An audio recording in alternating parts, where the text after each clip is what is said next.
नमस्ते the UPSC podcast channel में आपका स्वागत है। आज Indian economy by Ramesh Singh की हमारी सीरीज में हम चैप्टर 22 यानी बर्निंग सोशियो इकोनॉमिक इश्यूज पर चर्चा करेंगे। नमस्ते। ये चैप्टर सच में बहुत रेलेवेंट है आज के कॉन्टेक्स्ट में। बिल्कुल। जब मैंने इसकी लिस्ट देखी, public debt management, circular economy, crypto ecosystem, तो लगा कि हम आज के सबसे हॉट टॉपिक्स पर बात करने वाले हैं। हाँ, ये सभी बहुत जरूरी हैं। पर इन सोर्सेज में एक ऐसा हिस्सा है जो इन सबसे पहले आता है, एक तरह से इन सब की नींव है, और वो है प्रोसेस रिफॉर्म्स इन इंडिया। एक ऐसा टॉपिक जो शायद हेडलाइन तो नहीं बनता, पर पर्दे के पीछे रहकर देश की अर्थव्यवस्था की स्पीड तय करता है। ये वो इंजन है जो या तो स्मूथली चलेगा या फिर पूरी गाड़ी को ही धीमा कर देगा। सही कहा। सुनने में ये प्रोसेस रिफॉर्म शब्द थोड़ा कह सकते हैं सरकारी और ड्राई लगता है। बिल्कुल। लेकिन जब मैंने नोट्स पढ़े तो एहसास हुआ कि ये हमारी रोजमर्रा की जिंदगी से कितना जुड़ा है। किसी को एक छोटा सा ढाबा खोलना हो, या कोई स्टार्टअप रजिस्टर कराना हो, या फिर बस अपने ड्राइविंग लाइसेंस रिन्यू कराना हो। हाँ, जो दफ्तरों के चक्कर और वो कागजों का पहाड़ सामने आता है। एग्जैक्टली। वही तो है ये सोर्सेज बताते हैं कि भारत में नियमों का जाल कितना ज्यादा उलझा हुआ है और इसे सुलझाने की कोशिशें कितनी जरूरी हैं। बिल्कुल। इन सोर्सेज का जो सार है वो एक शब्द में है, ओवर रेगुलेशन। ओवर रेगुलेशन जरूरत से ज्यादा नियम और कानून। इकोनॉमिक सर्वे 2020-21 ने भी इस पर बहुत जोर दिया था। सर्वे ने कहा था कि हमारे यहाँ के नियम कानून इतने पेचीदा हैं कि वो असरदार होने के बजाय सिस्टम में एक तरह का रेगुलेटरी कोलेस्ट्रॉल पैदा कर देते हैं।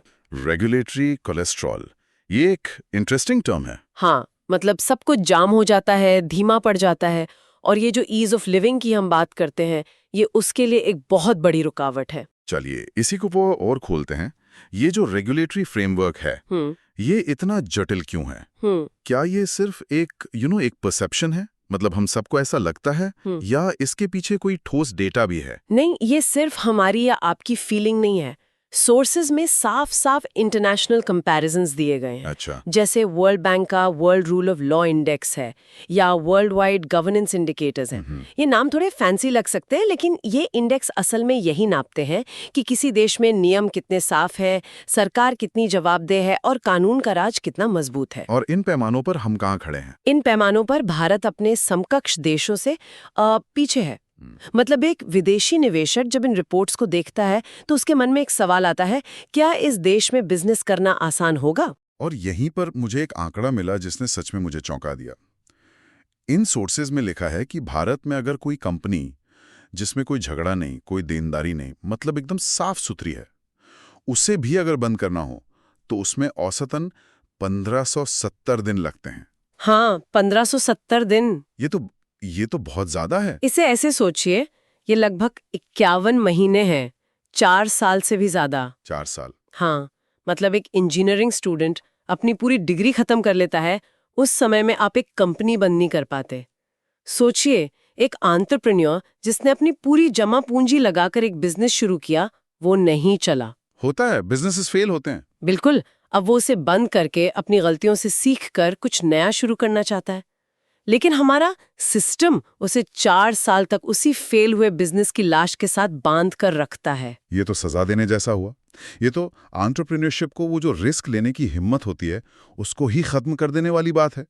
आप कह रहे हैं कि असफलता को स्वीकार करके आगे बढ़ना भी एक सजा है यहाँ का पैसा, वो ऑफिस स्पेस, वो सारे संसाधन सब 4 साल के लिए फंस गए। राइट। वो पैसा किसी नए इनोवेटिव वेंचर में लग सकता था, और इसकी तुलना अगर आप सिंगापुर से करें तो वहां यही काम 12 महीने में हो जाता है। यूनाइटेड किंगडम और जर्मनी जैसे देशों में भी 15 से 24 महीने लगते हैं, और हमारे यहाँ 51 महीने। हाँ, तो ये दिखाता है कि हमारे यहाँ एंट्री तो शायद थोड़ी आसान हुई हो, पर एग्जिट आज भी एक चक्रव्यूह है, और निवेशक ऐसे देश में आने से हिचकिचाते हैं जहां से बाहर निकलने का रास्ता इतना मुश्किल और दर्दनाक हो। तो सवाल यही है कि ऐसा है क्यों? इन जटिल नियमों के पीछे की वजह क्या है? क्या ये जानबूझकर चीजों को मुश्किल बनाने की कोई साजिश है, या इसके पीछे कोई और मानसिकता काम कर रही है? साजिश तो नहीं कह सकते, लेकिन इसकी जड़ें हमारी पॉलिसी मेकिंग माइंडसेट में बहुत गहरी हैं। अच्छा। हमारे कानून बनाने वाले हर संभावित स्थिति, एवरी सिंगल पॉसिबल आउटकम के लिए नियम बनाने की कोशिश करते हैं। उन्हें लगता है कि अगर हम हर छोटे से छोटे पहलू के लिए एक नियम बना देंगे तो कोई लूप होल नहीं बचेगा, कोई सिस्टम का गलत फायदा नहीं उठा पाएगा। एक तरह से एक फूल प्रूफ सिस्टम बनाने की कोशिश, जिसमें गलती की कोई गुंजाइश ही ना हो। पर क्या ऐसा सिस्टम असल दुनिया में बन भी सकता है? यही तो समस्या है। असल दुनिया बहुत ज्यादा अनसर्टेन और कॉम्प्लेक्स है।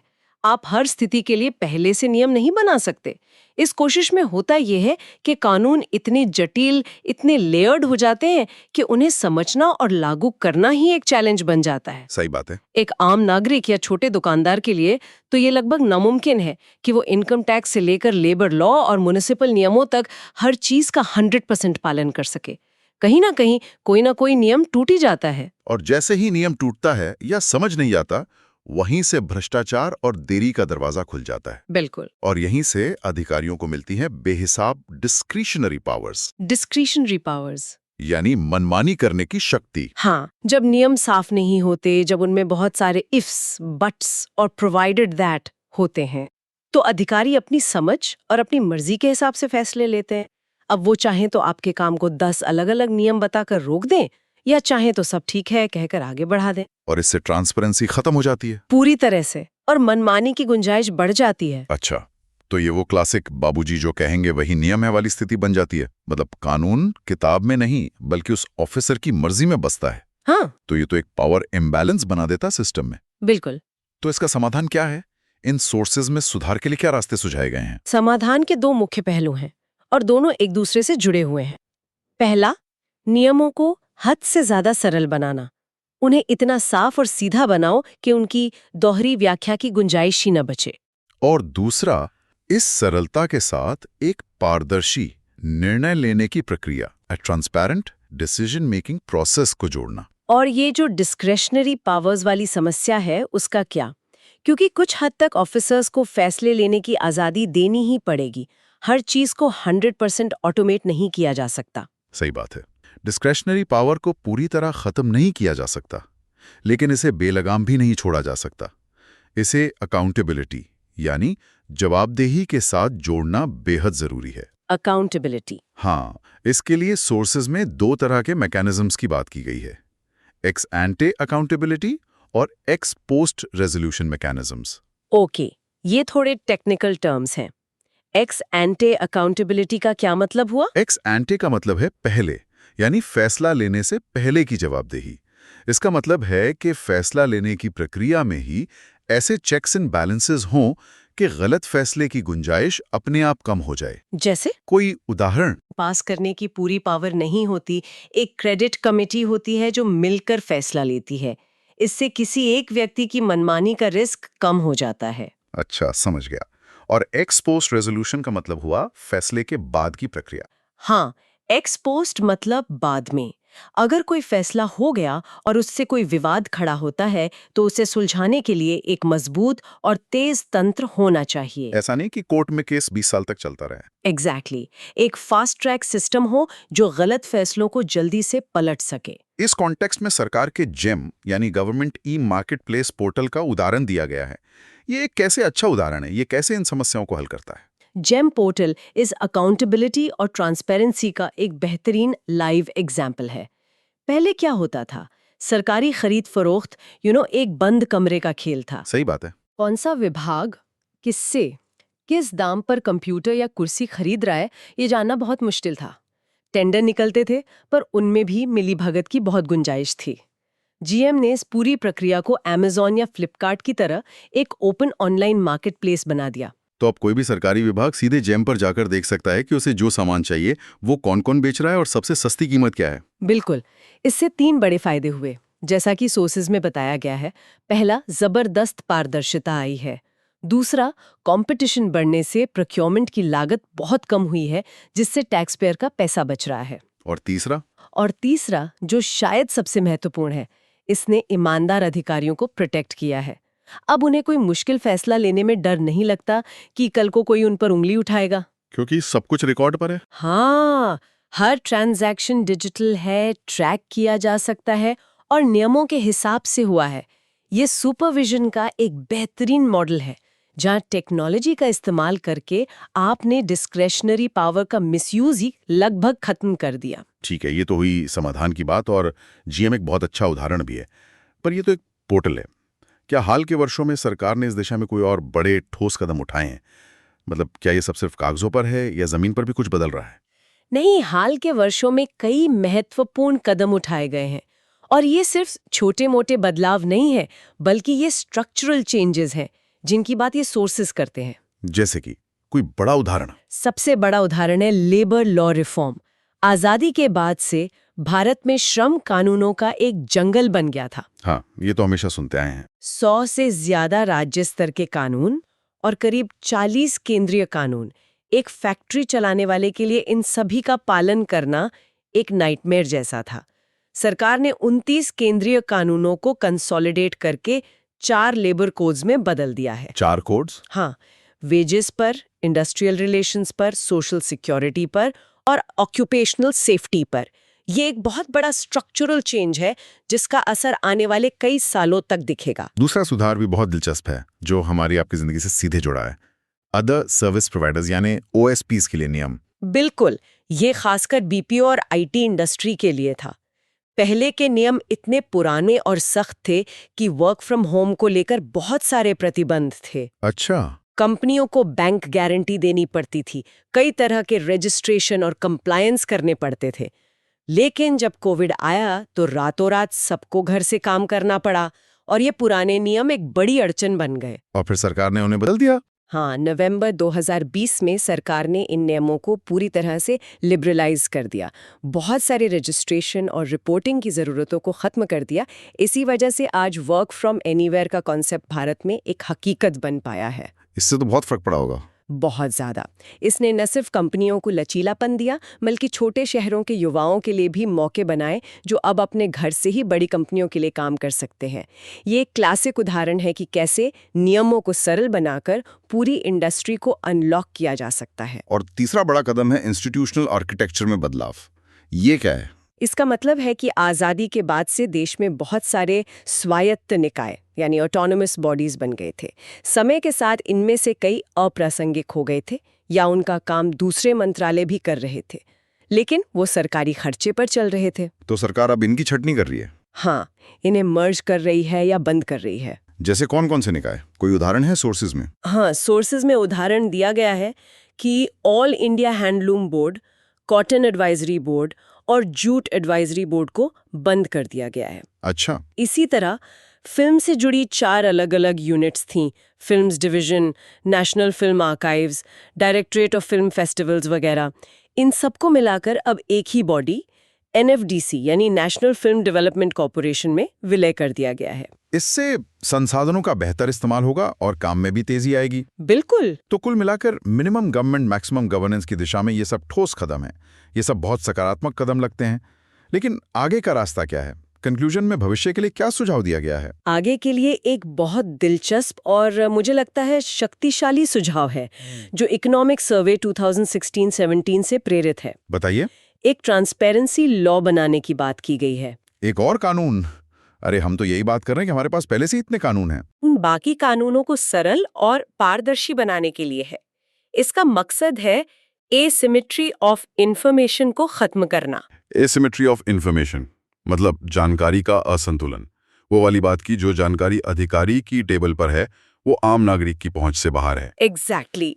इस नए कानून के तहत सभी सरकारी विभागों के लिए ये अनिवार्य होगा कि वो अपनी वेबसाइट पर अपने सभी नियम, कानून, सर्कुलर और रेगुलेशंस को एक अपडेटेड और यूनिफाइड तरीके से डालें। आज तो ये नहीं होता है। नहीं, आज क्या होता है कि कोई नियम बदल जाता है, कोई नया सर्कुलर आ जाता है, लेकिन वो आम लोगों तक पहुंचता ही नहीं। सिर्फ संबंधित अधिकारी को पता होता है। और वो इसी जानकारी को अपनी पावर की तरह इस्तेमाल करते हैं। अरे आपको नहीं पता, वो नियम तो पिछले महीने बदल गया। सही कहा।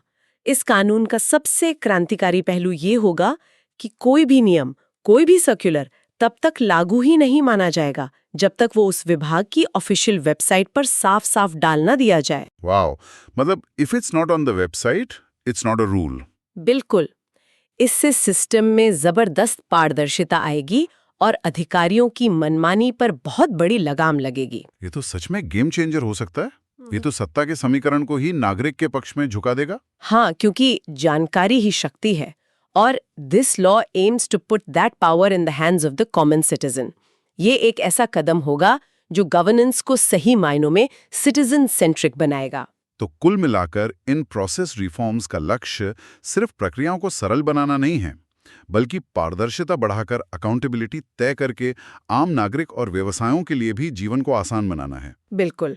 ये सिर्फ इकोनॉमिक रिफॉर्म नहीं है, ये एक गवर्नेंस रिफॉर्म है जो पावर स्ट्रक्चर को रीबैलेंस करने की कोशिश कर रहा है। बिल्कुल, ये एक सतत प्रक्रिया है और ये सुधार भारत के अर्थव्यवस्था और शासन दोनों के भविष्य के लिए बेहद जरूरी हैं। ये उस नींव की तरह है जिस पर एक मजबूत, पारदर्शी और $5 ट्रिलियन की अर्थव्यवस्था का निर्माण हो सकता है। ये तो हुई प्रोसेस रिफॉर्म्स की बात। चलिए आगे बढ़ते हैं। ठीक है, तो अब हम इंडिया को एक करेंसी मैनिपुलेटर के तौर पर डिस्कस करेंगे। ये जो करेंसी मैनिपुलेटर का टैग है, सुनने में ही बहुत भारी लगता है, जैसे कोई बड़ा इल्जाम हो, खासकर जब अमेरिका ने पिछले कुछ सालों में भारत समेत कई देशों को अपनी मॉनिटरिंग लिस्ट में डाला है। तो आज इसी को समझने की कोशिश करते हैं कि पूरा मामला है क्या और इस पर भारत का क्या पक्ष है। बिल्कुल, और ग्लोबलाइजेशन के बाद तो ये और भी सेंसिटिव हो गया है, जब दुनिया भर की इकोनॉमीज एक दूसरे से इतनी गहराई से जुड़ी हुई हैं, है ना? तो एक देश अपनी करेंसी के साथ कुछ भी करता है तो उसका असर बाकियों पर भी पड़ता है, एक डोमिनो इफेक्ट जैसा। हाँ बिल्कुल, एक गिरा तो सब पर असर आता है। चलिए बिल्कुल बेसिक से शुरू करते हैं। ये करेंसी मैनिपुलेशन या मुद्रा में हेर-फेर, इसका मतलब क्या होता है एकदम सरल भाषा में? देखिए, सरल शब्दों में, जब कोई देश जानबूझकर मतलब डिलिबरेटली अपनी करेंसी की वैल्यू को अंतर्राष्ट्रीय बाजार में प्रभावित करता है, चाहे उसे कम करे या ज्यादा, उसे करेंसी मैनिपुलेशन कहते हैं। और जो अंतर्राष्ट्रीय संस्थाएं हैं वो इसे आमतौर पर अनफेयर मानती हैं। अनफेयर? हाँ, ये ऐसा है जैसे आप 100 मीटर की दौड़ में हिस्सा ले रहे हैं और आपने चुपके से अपना स्टार्टिंग पॉइंट बाकियों से 2 मीटर आगे खिसका लिया हो। हाँ। आपको एक अनफेयर एडवांटेज मिल जाता है। पर कोई देश ऐसा करेगा ही क्यों? मतलब इस रेस में आगे निकलने के फायदे क्या हैं? इसके कई फायदे हो सकते हैं। सबसे पहला और सबसे बड़ा फायदा है ट्रेड बेनिफिट, मतलब व्यापारिक लाभ। जब कोई देश अपनी करेंसी की वैल्यू गिराता है, जिसे डीवैल्यूएशन कहते हैं, तो उस देश में बने सामान और सेवाएं वो विदेशी खरीदारों के लिए सस्ती हो जाती हैं। अच्छा, इसे एक उदाहरण से समझते हैं। मान लीजिए मैं तिरुपुर में एक टी शर्ट बनाता हूँ, कीमत है $200। अगर $1 $70 का है, तो अमेरिका में बैठे खरीदार को ये टी शर्ट लगभग $2.8 की पड़ेगी। लेकिन अगर रुपया कमजोर होकर $80 प्रति डॉलर हो जाए, तो उसी अमेरिकी खरीदार को अब वो टी शर्ट सिर्फ $2.5 की पड़ेगी। तो मेरे लिए ऑर्डर बढ़ जाएंगे, है ना? एग्जैक्टली, आपका प्रोडक्ट इंटरनेशनल मार्केट्स में ज्यादा कॉम्पिटिटिव हो गया। और अक्सर देशों का मुख्य मकसद यही होता है, अपने एक्सपोर्ट्स को एक प्राइस एडवांटेज देना। समझ गया। तो एक्सपोर्ट्स बढ़ाना सबसे बड़ी वजह है। क्या इसके अलावा भी कोई और फायदे हैं? हाँ, और भी है। दूसरा है इंटरेस्ट बेनिफिट, यानी ब्याज का लाभ। ये थोड़ा ट्रिकी है। इसे ऐसे समझिए कि आपने अपने अमेरिकी दोस्त को $1000 उधार दिए हैं।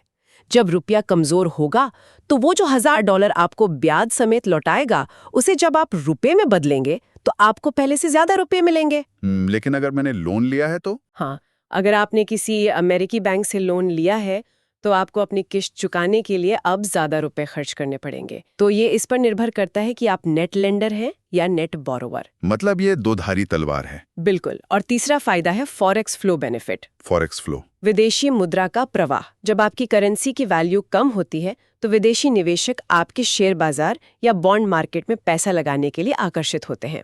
उन्हें लगता है कि उनकी मजबूत करेंसी के बदले आपकी कमजोर करेंसी में निवेश करने पर उन्हें बेहतर रिटर्न मिलेगा। और इससे देश में फॉरेन करेंसी यानी डॉलर्स का फ्लो बढ़ता है। हाँ, जो इकोनॉमी के लिए अच्छा माना जाता है। ठीक है, तो ये सब वजह हो सकती हैं। अब आते हैं असली मुद्दे पर। दिसंबर 2020 में अमेरिका ने भारत को अपनी निगरानी सूची में डाल दिया था। पर मजेदार बात यह है कि मई 2019 में ही तो इस लिस्ट से हटाया था। ऐसा क्या बदल गया सिर्फ 12-18 महीनों में कि भारत फिर से उसी लिस्ट में आ गया? हाँ, ये टाइमलाइन ही इस कहानी का सबसे दिलचस्प हिस्सा है। अमेरिका की एक मॉनिटरिंग लिस्ट है जिसमें वो उन देशों को रखता है जिनकी फॉरेन एक्सचेंज नीतियां उन्हें संदिग्ध लगती हैं। और उस लिस्ट में भारत अकेला नहीं था। उसके साथ ताइवान, थाईलैंड, चीन, जापान जैसे कई बड़े देश शामिल थे। चलिए इसे परत दर परत समझते हैं। अमेरिका किन आधारों पर किसी देश को इस लिस्ट में डालता है? उनके अपने नियम क्या हैं? हाँ, तो अमेरिका का एक कानून है, trade facilitation and trade enforcement act of 2015। इसके तहत वो 3 मानदंड या कहने की क्राइटेरिया देखते हैं। अगर कोई देश इनमें से कोई 2 भी पूरे कर देता है तो उसे मॉनिटरिंग लिस्ट में डाल दिया जाता है। एक मिनट, लेकिन ये जो नियम है ये तो अमेरिका ने खुद बनाए हैं, है ना? ये कोई IMF या वर्ल्ड बैंक का तय किया हुआ अंतर्राष्ट्रीय मानक तो नहीं है।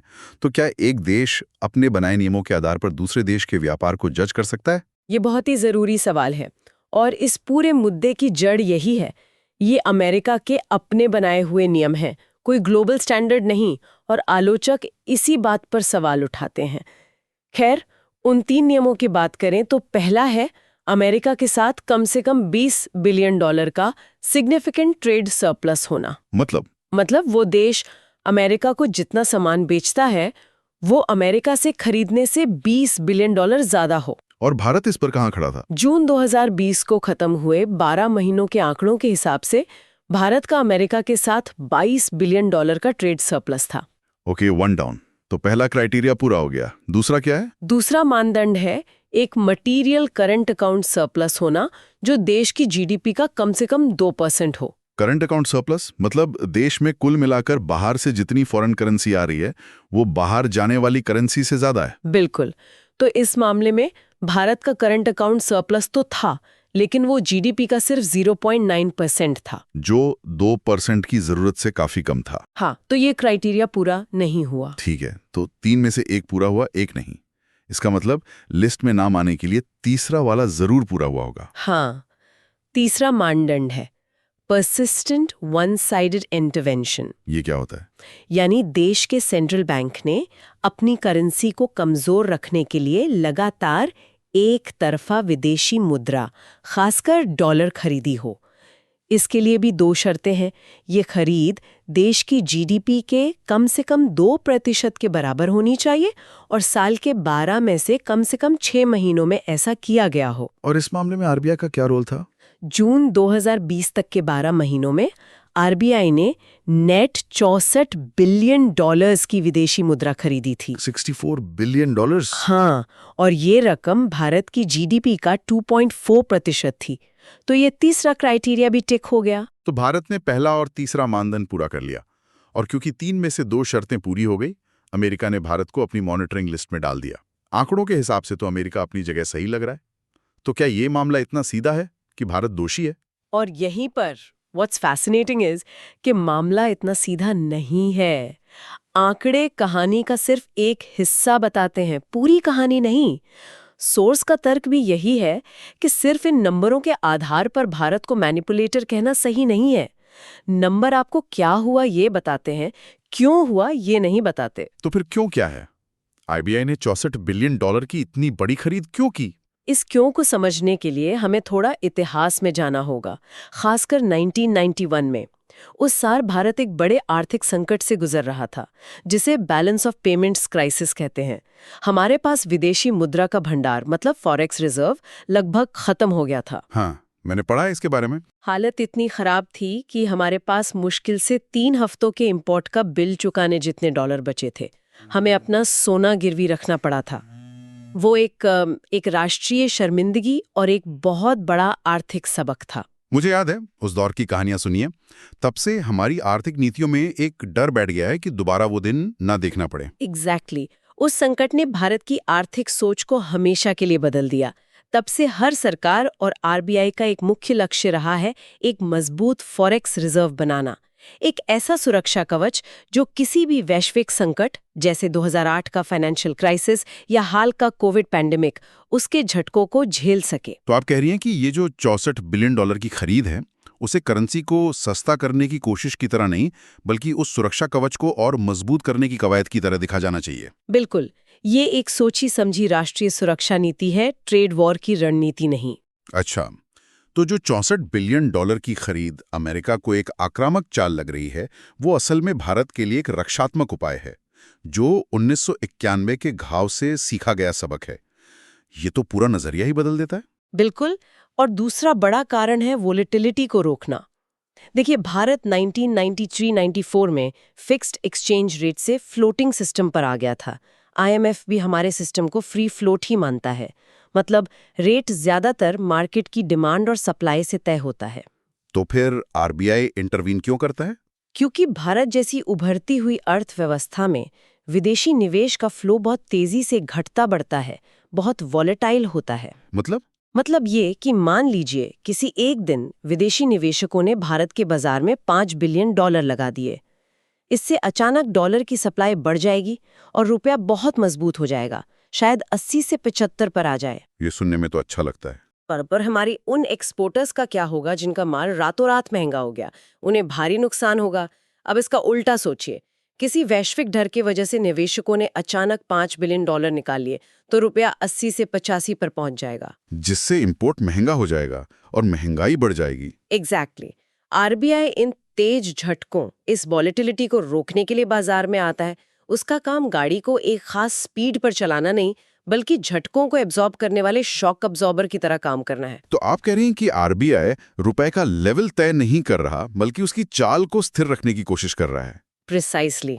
और सबसे जरूरी बात जो सोर्स में भी बताई गई है कि आईएमएफ, वर्ल्ड बैंक या बैंक फॉर इंटरनेशनल सेटलमेंट्स, मतलब जो ग्लोबल इकोनॉमी की रेफरी जैसी संस्थाएं हैं, उन्होंने कभी भारत पर मैनिपुलेशन का संकेत तक नहीं दिया है। अगर उन्हें कुछ गड़बड़ लगती तो वो जरूर कहते। तो अगर ये सब इतना साफ है, तो फिर अमेरिका ऐसा कर क्यों रहा है? अगर ये आर्थिक सच्चाई नहीं है, तो क्या यह राजनीतिक दबाव है? अगर हम इसे बड़े नजरिए से देखें तो तस्वीर साफ हो जाती है। अमेरिका हाल के सालों में, खासकर पिछली सरकार के दौरान, काफी प्रोटेक्शनिस्ट हुआ है। मतलब ये कि वो अपने घरेलू उद्योगों को बचाने के लिए दूसरे देशों से आने वाले सामान पर टैरिफ और दूसरे प्रतिबंध लगा रहा है। और ये खासकर उन देशों के खिलाफ है जिनका उसके साथ बड़ा ट्रेड सरप्लस है। चीन इसका सबसे बड़ा उदाहरण है। चीन तो पोस्टर बॉय है इस लड़ाई का। चीन के साथ अमेरिका का ट्रेड और करेंसी वॉर तो जग जाहिर है। ऐसा लगता है कि भारत भी उसी रणनीति के तहत दबाव में आ गया है। ये एक तरह का नेगोशिएशन टैक्टिक है। अमेरिका कह रहा है, देखो, हमारे बनाए नियमों के हिसाब से आप 2 बॉक्स टिक कर रहे हो। आप हमारे साथ बहुत ज्यादा ट्रेड सरप्लस कमा रहे हो, इसे कम करो, नहीं तो हम आपको मैनिपुलेटर का ठप्पा लगा सकते हैं। तो मतलब ये एक आर्थिक आरोप कम और एक ट्रेड नेगोशिएशन का दाव ज्यादा है। बेसिकली हाँ। सोर्स का निष्कर्ष भी यही है कि अमेरिका, चाहे वो चीन हो या भारत, किसी पर भी करेंसी मैनिपुलेशन का दावा साबित नहीं कर पाया है। और भारत के आर्थिक इतिहास और उसकी मजबूरियों को पूरी तरह से नजरअंदाज किया जा रहा है। हाँ, और यहीं पर असली मुद्दा सामने आता है। ये अमेरिका के बनाए एक 20वीं सदी की चेकलिस्ट है, जिसे वो 21वीं सदी की जटिल और अस्थिर उभरती हुई अर्थव्यवस्थाओं पर लागू करने की कोशिश कर रहा है।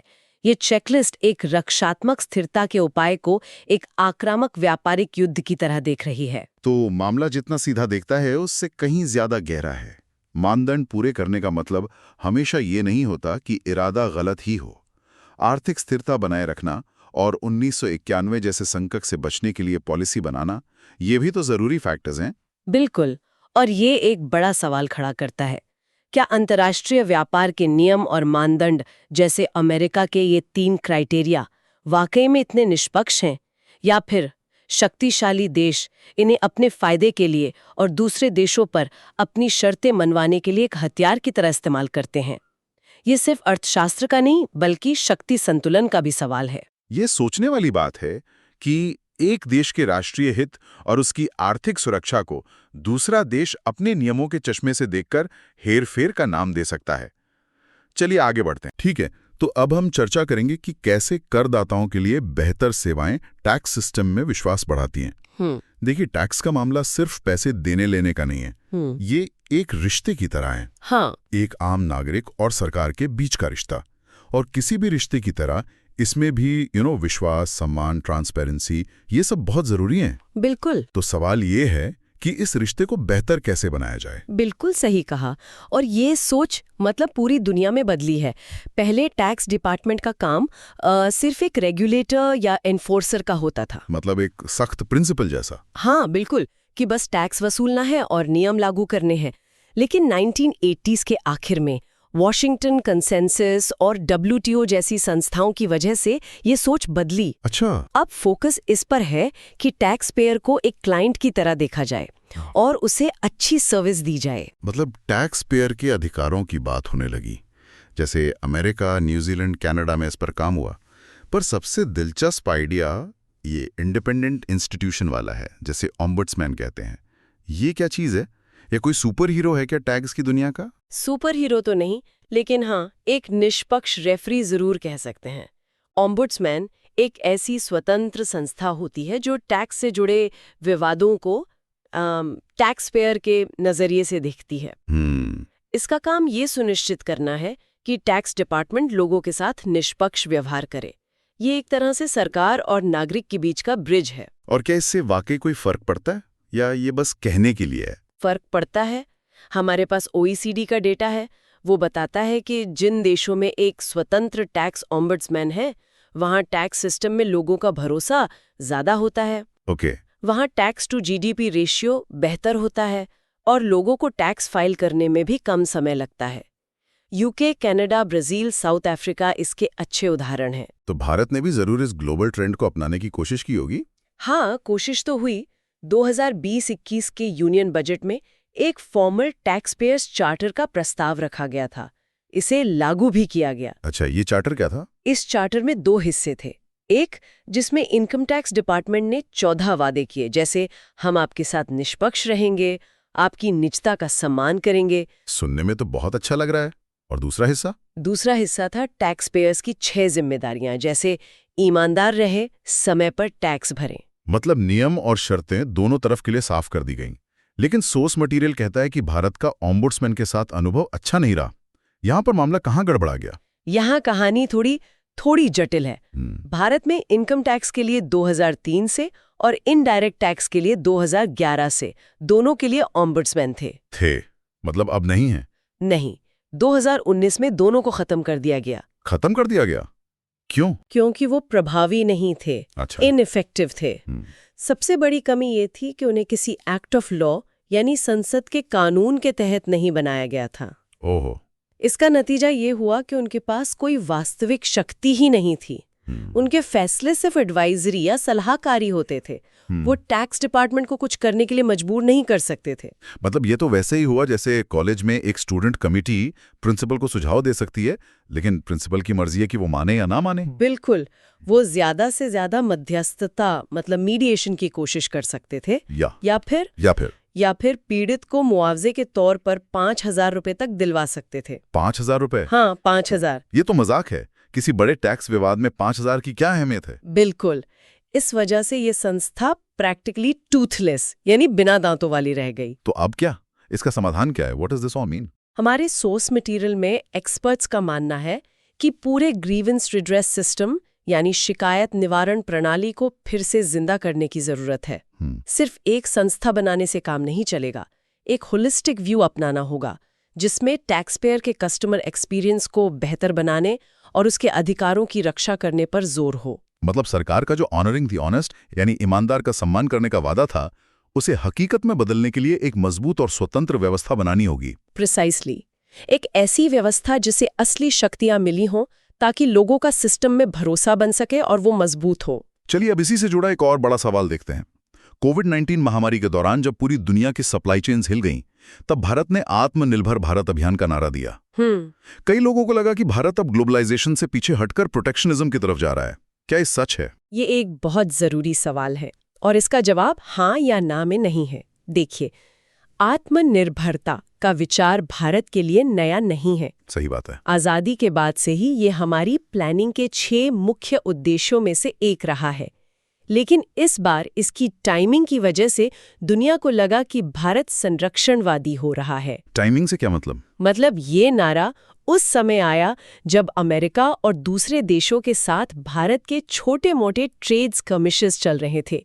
तो ग्लोबल इन्वेस्टर्स को लगा कि भारत अपनी पुरानी कमिटमेंट से पीछे हट रहा है। अच्छा। लेकिन हमारे सोर्स मटेरियल के अनुसार पूरी सूरत को समझने के लिए बदलते हुए ग्लोबल इकोनॉमिक ऑर्डर को देखना जरूरी है। और वो कैसे बदल रहा है? कोल्ड वॉर के बाद से ही दुनिया स्थिर नहीं रही है। WTO के आने से ट्रेड को लेकर नए तनाव पैदा हुए। फिर 2008 की आर्थिक मंदी आई और रही सही कसर चीन के एक आर्थिक महाशक्ति के रूप में उभरने और फिर कोविड-19 महामारी ने पूरी कर दी। आत्मनिर्भर भारत इसी नई रणनीति का हिस्सा है। बिल्कुल। इसे समझने के लिए इसके पीछे के कई कारणों को देखना होगा। पहला, ये चीन के साथ बढ़ते ट्रेड डेफिसिट को कम करने की एक रणनीतिक कोशिश है। हाँ, मतलब हम उनसे खरीद बहुत ज्यादा रहे थे और बेच बहुत कम रहे थे। एग्जैक्टली। दूसरा, कोविड के बाद कई बड़ी कंपनियां चीन से अपने प्रोडक्शन सेंटर्स हटाना चाह रही हैं। वो चाइना +1 वाली स्ट्रैटेजी। हाँ, तो भारत मेक इन इंडिया जैसी योजनाओं से उन्हें आकर्षित करना चाहता है। और यहाँ आत्मनिर्भर का मतलब विदेशी निवेश को रोकना नहीं, बल्कि उसे एक कॉम्पिटिटिव पॉलिसी फ्रेमवर्क के तहत बढ़ावा देना है। ओके। तीसरा, ये भारत की घरेलू चुनौतियों जैसे बेरोजगारी, डेमोग्राफी और कृषि अधिशेष का भी एक समाधान खोजने की कोशिश है। और चौथा? और चौथा, ये दिखाता है कि भारत अब इंटरनेशनल फोरा पर चुप रहने के बजाय ज्यादा सक्रिय भूमिका निभा रहा है। लेकिन क्या इसका मतलब ये है कि हमने मल्टीलैटरलिज्म यानी बहुपक्षवाद को छोड़ दिया है? हम तो WTO और ग्लोबलाइजेशन के सबसे बड़े समर्थकों में से थे। नहीं, हमने उसे छोड़ा नहीं है। सोर्स के मुताबिक भारत आज भी मल्टीलैटरलिज्म के लिए प्रतिबद्ध है और लगातार free and preferential trade agreements पर बातचीत कर रहा है। तो फिर ये आज का आत्मनिर्भर भारत पहले वाले से अलग कैसे है? आज का आत्मनिर्भर भारत पहले जैसा नहीं है। ये एक स्मार्ट अप्रोच है जिसमें घरेलू हितों को ग्लोबल फंड्स मतलब फॉरेन इन्वेस्टमेंट्स के साथ जोड़ा गया है, ताकि इस उभरते हुए नए ग्लोबल इकोनॉमिक ऑर्डर में भारत के लिए एक फायदेमंद जगह बनाई जा सके।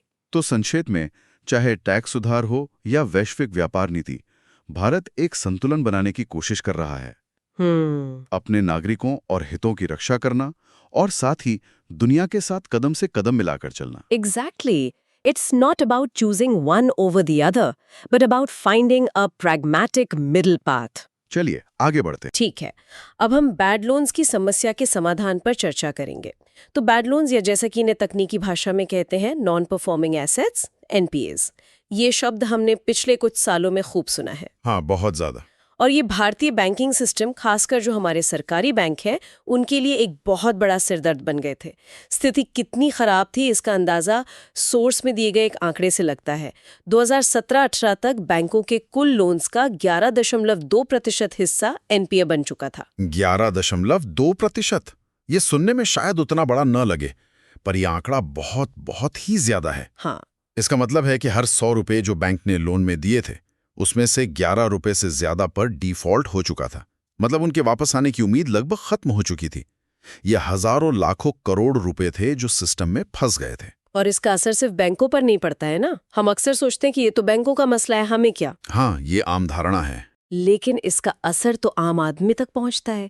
अगर बैंक का पैसा फंसा हुआ है तो वो नए बिजनेस को, या जो घर खरीदना चाहते हैं, या स्टूडेंट्स को लोन कैसे देगा? बिल्कुल नहीं दे पाएगा। पूरी इकोनॉमी की गाड़ी ही धीमी पड़ जाती है। बिल्कुल। इसे ऐसे देखिए कि क्रेडिट यानी कर्ज किसी भी इकोनॉमी का ब्लड होता है। अगर ये ब्लड फ्लो रुक जाए या धीमा हो जाए तो शरीर के हर अंग पर असर पड़ता है। एक छोटा कारोबारी जो अपनी दुकान बड़ी करने के लिए 5 लाख का लोन चाहता है, हाँ। उसे नहीं मिलता।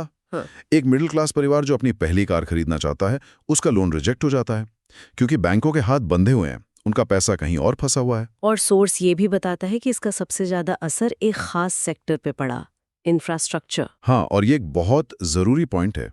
देखिए, 2012-13 के बाद से भारत में जो बड़े बड़े इंफ्रास्ट्रक्चर प्रोजेक्ट्स बन रहे थे, सड़कें, पावर प्लांट, स्पोर्ट्स, हाँ, जो बड़े प्रोजेक्ट्स थे, उनको फाइनेंस करने वाले मुख्य रूप से सरकारी बैंक ही थे। अब जब जमीन अधिग्रहण या पर्यावरण क्लियरेंस या किसी और वजह से ये बड़े बड़े प्रोजेक्ट्स फंसे, तो बैंकों का हजारों करोड़ रुपया भी फंस गया। अच्छा, ये एक विशिष्ट साइकिल, एक दुष्चक्र बन गया था। प्रोजेक्ट पूरा नहीं हो रहा क्योंकि पैसा नहीं है, और बैंकों का पैसा फंसा हुआ है क्योंकि प्रोजेक्ट पूरा नहीं हो रहा। तो ऐसा नहीं है कि इस समस्या को हल करने की कोशिशें नहीं हुई?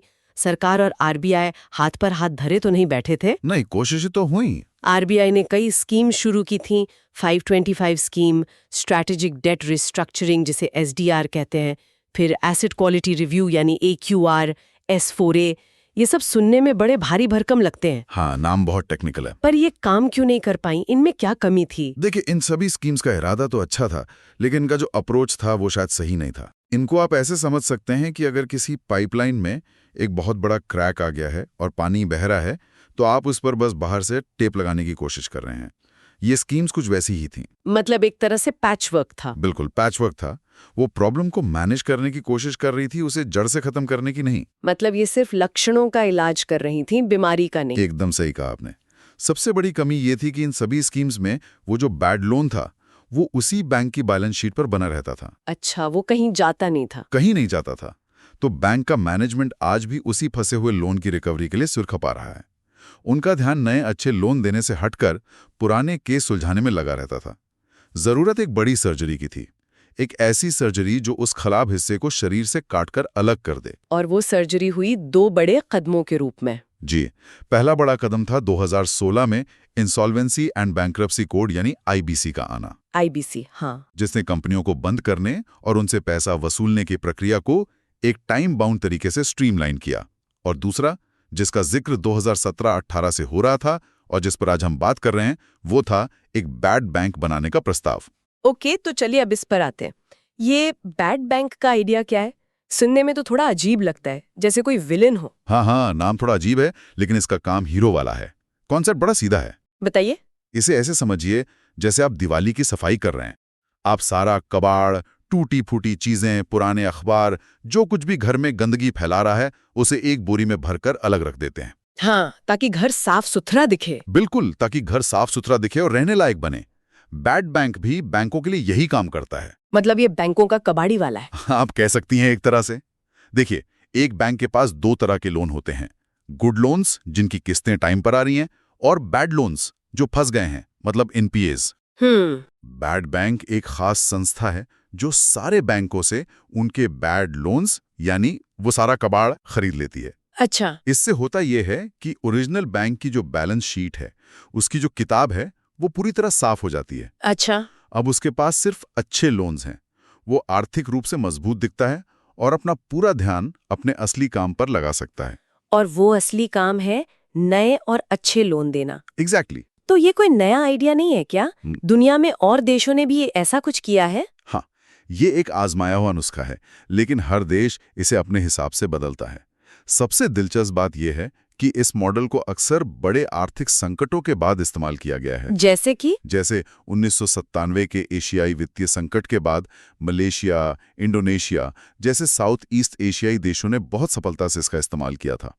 और अभी हाल ही में 2008 के ग्लोबल फाइनेंशियल क्राइसिस के बाद अमेरिका ने टार्प यानी ट्रबल्ड एसेट रिलीफ प्रोग्राम शुरू किया था। अच्छा, अमेरिका वाला क्या केस था? अमेरिका में सरकार ने टार्प के जरिए सीधे बैंकों से उनके टॉक्सिक एसेट्स खरीद लिए थे ताकि वो डूबने से बच जाएं, लेकिन ये बहुत विवादास्पद रहा।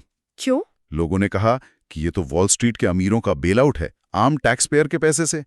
भारत के मॉडल ने शायद इसी से सबक सीखने की कोशिश की है और सिर्फ एक क्विक फिक्स की जगह एक ज्यादा स्ट्रक्चर्ड लॉन्ग टर्म रेजोल्यूशन का रास्ता अपनाया है। तो भारत का मॉडल क्या है? जैसा कि सोर्सेज में बताया गया है, आखिरकार 2021-22 के बजट में इस पर मुहर लगा दी गई। हाँ, काफी इंतजार के बाद। और 2 नई संस्थाएं बनाई गई, NARCL और IDRCL। ये जुड़वा भाई जैसे हैं या कुछ और? ये मिलकर काम कैसे करते हैं?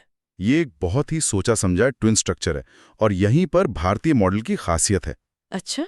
पहली संस्था है NARCL यानी national asset reconstruction company limited. Source के मुताबिक इसमें 51% हिस्सेदारी सरकारी बैंकों की है, तो ये एक तरह से सरकारी संस्था है। ओके। इसका काम सिर्फ एक है, बैंकों के पास जाना और कहना, आपके पास जो भी 500 करोड़ से ऊपर के बड़े फंसे हुए लोन हैं वो हमें बेच दीजिए। ये वो संस्था है जो सारा कबाड़ इकट्ठा कर रही है। ठीक है, तो NARCL ने सारा कबाड़ खरीद लिया। अब उस कबाड़ का क्या होगा? उसे कहीं डंप कर देंगे? नहीं, यहीं पर दूसरी संस्था का रोल आता है। वो है IDRCL यानी India debt resolution company limited. IDRCL? और सबसे खास बात यह है कि इसमें 51% हिस्सेदारी प्राइवेट सेक्टर के बैंकों और वित्तीय संस्थानों की है। ये प्राइवेट संस्था है। ओह, ये प्राइवेट है? हाँ, इसका काम है NARCL द्वारा खरीदे गए एसेट्स को मैनेज करना और उनसे पैसा वसूलने की कोशिश करना। ये वो प्रोफेशनल एक्सपर्ट्स हैं, वो स्पेशलिस्ट हैं जो जानते हैं कि उस फंसे हुए प्रोजेक्ट या बंद पड़ी फैक्ट्री को कैसे चलाना है, या अगर वो नहीं चल सकती तो उसे बेचकर ज़्यादा से ज़्यादा कीमत कैसे निकालनी है। 1 मिनट, ये तो बहुत दिलचस्प है। मतलब एक सरकारी कंपनी लोन खरीदेगी और एक प्राइवेट कंपनी उसे बेचेगी या सुलझाएगी। बिल्कुल। ये थोड़ा अजीब नहीं है? सरकार ने ये काम पूरी तरह अपने हाथ में क्यों नहीं लिया? ये एक बहुत ज़रूरी सवाल है। इस पब्लिक प्राइवेट पार्टनरशिप मॉडल के पीछे एक गहरी सोच है। NARCL, जिसमें सरकार का कंट्रोल है, वो बैंकों को भरोसा दिलाता है कि ये एक निष्पक्ष और सुरक्षित प्रक्रिया है। बैंक अपना एसेट किसी अनजान प्राइवेट प्लेयर को नहीं, बल्कि एक सरकारी संस्था को बेच रहे हैं। वहीं दूसरी तरफ IDRCL में प्राइवेट सेक्टर की एक्सपर्टीज और एफिशिएंसी का इस्तेमाल किया जा रहा है। अच्छा, मतलब प्राइवेट वाले ये काम बेहतर कर सकते हैं। माना जाता है कि प्राइवेट प्रोफेशनल्स ज्यादा तेजी से और बेहतर कीमत पर इन एसेट्स को सुलझा सकते हैं। तो ये एक तरह से सरकार का भरोसा और प्राइवेट सेक्टर की कुशलता का मिश्रण है। समझ गई। So what does this all mean? क्या एक्सपर्ट्स को लगता है कि ये NARCL IDRCL की जोड़ी सफल होगी या इसमें भी कोई पेच है? देखिए, ज्यादातर एक्सपर्ट्स मानते हैं कि ये एक्सपेरिमेंट बैंकों को NPA के जाल से निकालने में कामयाब हो सकता है, क्योंकि ये समस्या की जड़ पर वार कर रहा है, यानी बैंकों की बैलेंस शीट को क्लीन अप करना। लेकिन इसमें एक बहुत बड़ी चुनौती है, एक बहुत बड़ा कांटा है, और वो है कीमत, यानी वैल्यूएशन। मतलब NARCL उन बैड लोन्स को किस दाम पर खरीदेगा? बिल्कुल, यहीं पर सारी बात आकर अटकती है। और यहीं पर एक शब्द बहुत महत्वपूर्ण हो जाता है जो हमें बार बार सुनाई देगा, हेयर कट। इसका क्या मतलब है? ये तो सैलून वाला शब्द लग रहा है। हाँ, लेकिन फाइनेंस की दुनिया में इसका मतलब थोड़ा दर्दनाक होता है। कैसे? मान लीजिए एक बैंक ने किसी कंपनी को 100 करोड़ का लोन दिया था, जो अब डूब गया है, NPA बन गया है। ठीक है। अब NARCL आएगा और बैंक से कहेगा कि मैं ये 100 करोड़ का डूबा हुआ लोन तुमसे 40 करोड़ में खरीदता हूं। तो बैंक को 60 करोड़ का सीधा सीधा घाटा हुआ। इसी 60 करोड़ के घाटे को हेयर कट कहते हैं। अरे बाप रे, 60% का सीधा नुकसान! कोई बैंक ऐसा क्यों करेगा? ये तो बहुत बड़ा घाटा है। बैंक ऐसा इसलिए करेगा क्योंकि उसके लिए वो 100 करोड़ रुपए कागज पर तो थे, हाँ। लेकिन असल में वो डूब चुके थे। हाँ। उसे उस पर जीरो मिल रहा था। अब उसे कम से कम 40 करोड़ तो तुरंत कैश में वापस मिल रहे हैं। हो सकता है कि अगर वो खुद वसूली करने जाता तो उसे सालों लग जाते, कोर्ट कचहरी के चक्कर काटने पड़ते, और शायद 10 करोड़ भी वापस ना मिलते। सही बात है। तो 100 करोड़ जो पूरी तरह डूब चुके थे, उसमें से 40 करोड़ वापस मिलना भी एक तरह की जीत है। हाँ। बैंक को यह घाटा एक बार में उठाकर अपनी किताबों से इस बुरे लोन को हटाना पड़ता है। हाँ। ताकि वो आगे बढ़ सके। हाँ। ये एक कड़वी दवाई की तरह है।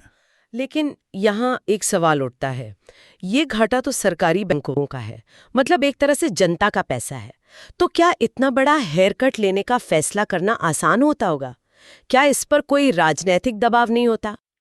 आपने बिल्कुल नफ्स पर हाथ रखा है। हाँ। यही इस मॉडल की सबसे बड़ी व्यावहारिक चुनौती है। अच्छा। एक सरकारी बैंक के चेयरमैन के लिए ये फैसला लेना कि हम 60% का घाटा उठाकर ये लोन बेच रहे हैं, बहुत मुश्किल है। कल को उस पर सवाल उठ सकते हैं कि आपने देश को नुकसान क्यों पहुंचाया, क्या आपने उस कंपनी से कोई साठगांठ तो नहीं की। हाँ, जांच बैठ सकती है। बिल्कुल। इसी डर की वजह से कई बार बैंक्स बड़े हेयर कट लेने से हिचकिचाते हैं और मामला अटका रहता है।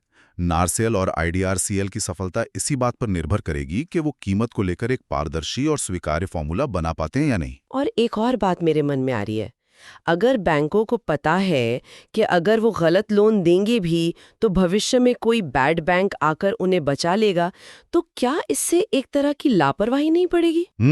मतलब रिस्क लेने का डर ही खत्म हो जाएगा। ये अर्थशास्त्र की भाषा में मॉरल हजार्ड कहलाता है, मॉरल हजार्ड।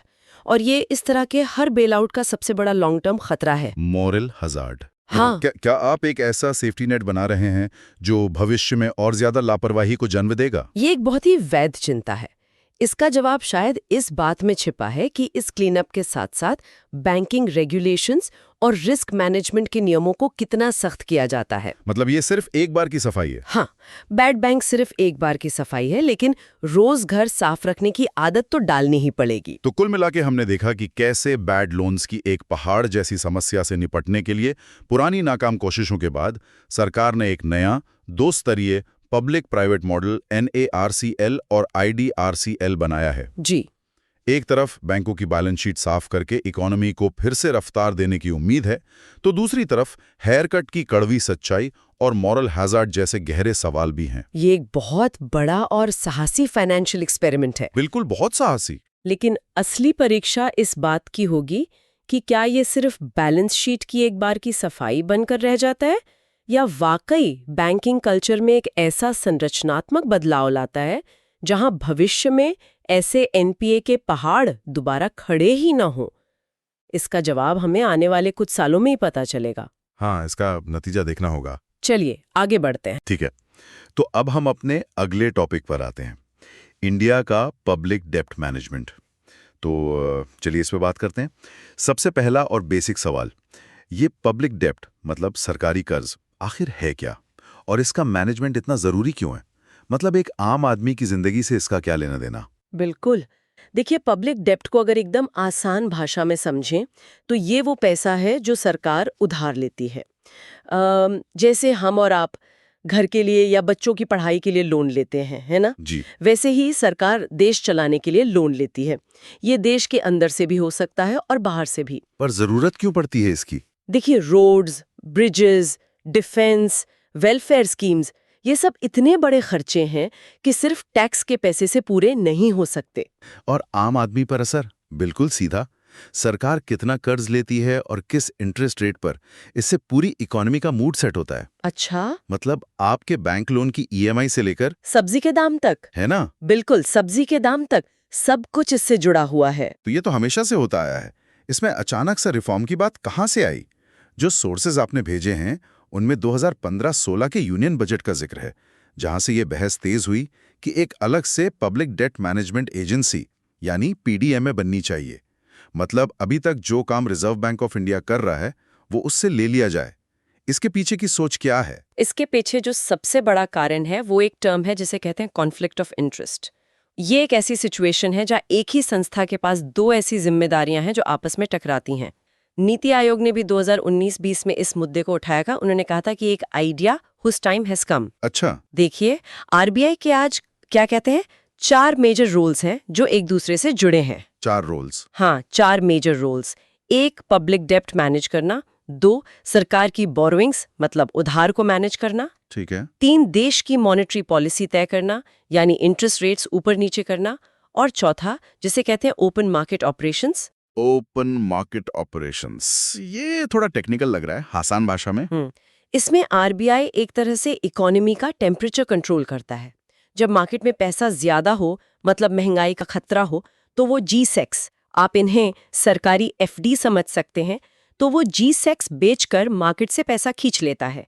और जब मार्केट सुस्त हो तो वो जी-सेक्स खरीद कर मार्केट में पैसा डाल देता है ताकि एक्टिविटी बढ़े। ओके, इसको थोड़ा और समझते हैं। यही तो मतलब बड़ी अजीब सिचुएशन है। एक तरफ तो आरबीआई का काम है महंगाई कंट्रोल करना। मान लीजिए मार्केट में पैसा ज्यादा है, चीजें महंगी हो रही हैं, तो आरबीआई इंटरेस्ट रेट बढ़ा देगा। बिल्कुल, ताकि लोन्स महंगे हो जाएं। हाँ, और लोग कम खर्च करें। लेकिन दूसरी तरफ वो सरकार का सबसे बड़ा बैंकर और डेट मैनेजर भी है। अगर इंटरेस्ट रेट्स बढ़ेंगे तो सरकार को अपने लाखों करोड़ के कर्ज पर ज्यादा ब्याज देना पड़ेगा। एग्जैक्टली, यही दुविधा है। आप सोचे, देश को महंगाई से बचाने के लिए आरबीआई जो कदम उठाएगा, उसी कदम से देश का कर्ज हजारों करोड़ रुपए महंगा हो जाएगा। ये ऐसी सिचुएशन है जहां डॉक्टर को पेशेंट को ऐसी दवा देनी पड़ रही है जिसके साइड इफेक्ट से एक दूसरी बीमारी बढ़ सकती है। तो ये सिर्फ एक थ्योरेटिकल कॉन्फ्लिक्ट ऑफ इंटरेस्ट नहीं है, इसके जमीनी स्तर पर भी कुछ दिक्कतें आती होंगी। हाँ बिल्कुल, इन रिपोर्ट्स में 2 बड़ी समस्याओं पर फोकस किया गया है। पहली है डोमेस्टिक बॉन्ड मार्केट और एक्सटर्नल बोरोइंग्स के बीच अलाइनमेंट की कमी। अलाइनमेंट की कमी मतलब? इसको आसान भाषा में समझते हैं। देश के अंदर ब्याज दर क्या हो ये आरबीआई तय करता है, लेकिन जब हम विदेश से डॉलर में लोन लेते हैं तो वहां ब्याज दर ग्लोबल फैक्टर्स पर निर्भर करती है। हो सकता है अमेरिका में फेडरल रिजर्व ने रेट्स बढ़ा दिए हो और ग्लोबल मार्केट में पैसा महंगा हो गया हो, लेकिन ठीक उसी वक्त इंडिया में शायद इकोनॉमी सुस्त है और आरबीआई पर रेट्स कम रखने का दबाव है। समझ गया। तो एक अजीब सा खिंचाव पैदा होता है। बिल्कुल, ग्लोबल इकोनॉमी कह रही है ब्याज बढ़ाओ और घर की जरूरत कह रही है ब्याज कम रखो, और आरबीआई बीच में फंस गया। और दूसरी समस्या जो इन आर्टिकल्स का एक सेंट्रल पॉइंट है वो ये है कि इंडिया की इकोनॉमिक पोटेंशियल अभी भी अनटैप्ड है, क्योंकि यहाँ इन्वेस्टेबल फंड्स की कमी है। Investable funds? हाँ, मतलब हमारे देश में आइडियाज, स्टार्टअप्स और मेहनत करने वालों की कमी नहीं है, लेकिन उस आइडिया को एक बड़ी फैक्ट्री बनाने के लिए जो बड़ा पैसा चाहिए उसकी कमी है। एक डेडिकेटेड डेप्ट एजेंसी का काम होगा दुनिया भर से और फंड्स अट्रैक्ट करना। तो आखिर में अगर डेप्ट मैनेजमेंट आरबीआई से अलग कर दिया जाता है तो लॉजिक ये है कि एक डेडिकेटेड एजेंसी सिर्फ और सिर्फ कर्ज के पहलू पर फोकस करेगी। वो देखेगी कि पैसा कहां से, कब और किस दाम पर उठाना है, और इससे आरबीआई भी आजाद होकर अपने मुख्य काम यानी मॉनेटरी पॉलिसी पर पूरा ध्यान दे पाएगा। सही है ना? हाँ, विचार यही है। वो सिर्फ महंगाई और ग्रोथ पर फोकस कर पाएगा बिना ये सोचे कि सरकार के लोन का बिल कितना बढ़ जाएगा। हालांकि सोर्सेज ये भी कहते हैं कि आरबीआई इस बदलाव के लिए थोड़ा रिलक्टेंट रहा है, शायद अपने सालों के इंस्टीट्यूशनल एक्सपीरियंस की वजह से। उन्हें लगता है कि वो इस काम को सबसे बेहतर समझते हैं। तो ये एक विशेष साइकिल जैसा लगता है। बिल्कुल, जहां आरबीआई की जिम्मेदारियां आपस में इतनी जुड़ी हुई हैं कि उन्हें अलग करना मुश्किल लग रहा है, लेकिन आने वाले समय में आत्मनिर्भर भारत और इंडिया को ग्लोबल प्रोडक्शन हब बनाने के लक्ष्य के साथ ये उम्मीद है कि इसे अलग कर दिया जाएगा। तो ये तो हुई कर्ज लेने की बात और उसे मैनेज करने की बात, लेकिन कर्ज लेने के अलावा एक और रास्ता भी तो है। मतलब अपने ही घर में जो सामान पड़ा है उसे काम पे लगाओ। यही सोच है मोनेटाइजेशन ऑफ पब्लिक एसेट्स के पीछे। ये सरकारी फंड रेजिंग का प्लान बी है। ये क्या चीज है? पब्लिक एसेट्स मतलब वो सारी संपत्ति जो सरकार की है, केंद्र सरकार, राज्य सरकार या लोकल। इसमें सरकारी कंपनियां जैसे एनटीपीसी, भेल से लेकर सड़कें, पोर्ट्स, स्टेडियम्स, यहाँ तक कि आपके शहर में कोई पुरानी सरकारी बिल्डिंग जो बंद पड़ी है वो भी। अच्छा। और मोनेटाइजेशन का मतलब? मोनेटाइजेशन का मतलब है इन एसेट से पैसा कमाना, पर बिना उन्हें पूरी तरह बेचे। अच्छा, मतलब किराए पर देने जैसा कुछ। एग्जैक्टली। किराए पर देना एक बहुत अच्छा उदाहरण है। पहले डिसइन्वेस्टमेंट या विनिवेश शब्द का इस्तेमाल होता था, जिसका मतलब था सरकारी हिस्सा बेच देना। लेकिन 2016 में एक पैराडाइम शिफ्ट आया। डिपार्टमेंट ऑफ डिसइन्वेस्टमेंट का नाम बदलकर department of investment and public asset management यानी डिपाम कर दिया गया। अच्छा, तो ये तो पूरी सोच ही बदल गई। मतलब पहले सीन ये था कि जो कंपनी ठीक से नहीं चल रही है उसका कुछ हिस्सा बेच दो ताकि बोझ कम हो। बिल्कुल। और अब नजरिया है कि आपके पास जो कुछ भी है, चाहे वो जमीन हो या बिल्डिंग, उससे किराया कैसे कमाया जाए। ये एक लैंडलॉर्ड माइंडसेट है, सेलर का नहीं। हाँ बिल्कुल। तो इसके पीछे 4 मुख्य स्टेप्स हैं। पहला, एसेट से बेहतर रिटर्न पाना। सोचिए किसी शहर में एक पुरानी सरकारी लाइब्रेरी है जो 20 साल से बंद पड़ी है, प्राइम लोकेशन पर है। मोनेटाइजेशन का मतलब है कि उसे बेचे बिना किसी प्राइवेट कोचिंग सेंटर या कोवर्किंग स्पेस को लीज पर दे दो। सरकार को रेंट भी मिलेगा और वो जगह भी जिंदा हो जाएगी। सही बात है। दूसरा, फाइनेंशियल रीस्ट्रक्चरिंग करके एसेट्स को लेवरेज करना। तीसरा, इन्वेस्टर्स का भरोसा जीतना। और चौथा, डिसीजन मेकिंग प्रोसेस को ज्यादा रैशनल बनाना। इसका सबसे बड़ा real life example national highways का है, जैसा कि इन डॉक्यूमेंट्स में जिक्र है। ये टोल ऑपरेट ट्रांसफर या टीओटी मॉडल कैसे काम करता है? हाँ, ये एसेट मोनेटाइजेशन का सबसे बड़ा उदाहरण है। इसमें सरकार बनी बनाई चलती हुई हाईवेज जिन पर ट्रैफिक अच्छा है उन्हें प्राइवेट प्लेयर्स को दे देती है, जैसे इंफ्रास्ट्रक्चर कंपनियां या पेंशन फंड्स। ये 15 से 30 साल के कंसेशन पीरियड के लिए होता है। अच्छा। तो प्राइवेट कंपनी इस दौरान हाईवे को ऑपरेट और मेंटेन करती है, टोल कलेक्ट करती है, और इसके बदले में सरकार को एक मुश्त, मतलब एक साथ मोटी रकम शुरुआत में ही दे देती है। अच्छा, तो सरकार को एक साथ कैश मिल गया जिससे वो कहीं और नई सड़क या पुल बना सकती है, और प्राइवेट कंपनी को एक रेडीमेड बिजनेस मिल गया जिससे वो अगले 20-30 साल तक कमा सकती है। सुनने में तो ये बिल्कुल विन विन लगता है। हाँ। इसके 2 बड़े फायदे गिने जाते हैं। एक, टोल कलेक्शन सिस्टम में टेक्नोलॉजी आने से ट्रांसपेरेंसी बढ़ती है और लीकेज कम होती है। दूसरा, जैसा आपने कहा, सरकार को नए एसेट्स बनाने के लिए फ्रेश कैश मिल जाता है। ये एक साइकिल बन जाता है, पुराने एसेट से पैसा कमाओ और उससे नया एसेट बनाओ। लेकिन इसमें कुछ चैलेंज भी तो होंगे। मतलब ये सुनने में जितना आसान लग रहा उतना है नहीं शायद। क्या इसका मतलब ये नहीं कि हम अपनी, क्या कहते हैं, फैमिली सिल्वर प्राइवेट हाथों में दे रहे हैं? कल को कोई प्राइवेट कंपनी मनमाने ढंग से टोल बढ़ा दे तो आम आदमी क्या करेगा? और इन रिपोर्ट्स में प्यूर्टो रिको और मलेशिया जैसे देशों का जिक्र भी है जहां इसके अनुभव मिले जुले रहे हैं। आपका सवाल बहुत जरूरी है और ये इस पॉलिसी का सबसे बड़ा चैलेंज है। भारत में खास तौर पे 2 बाधाएं हैं।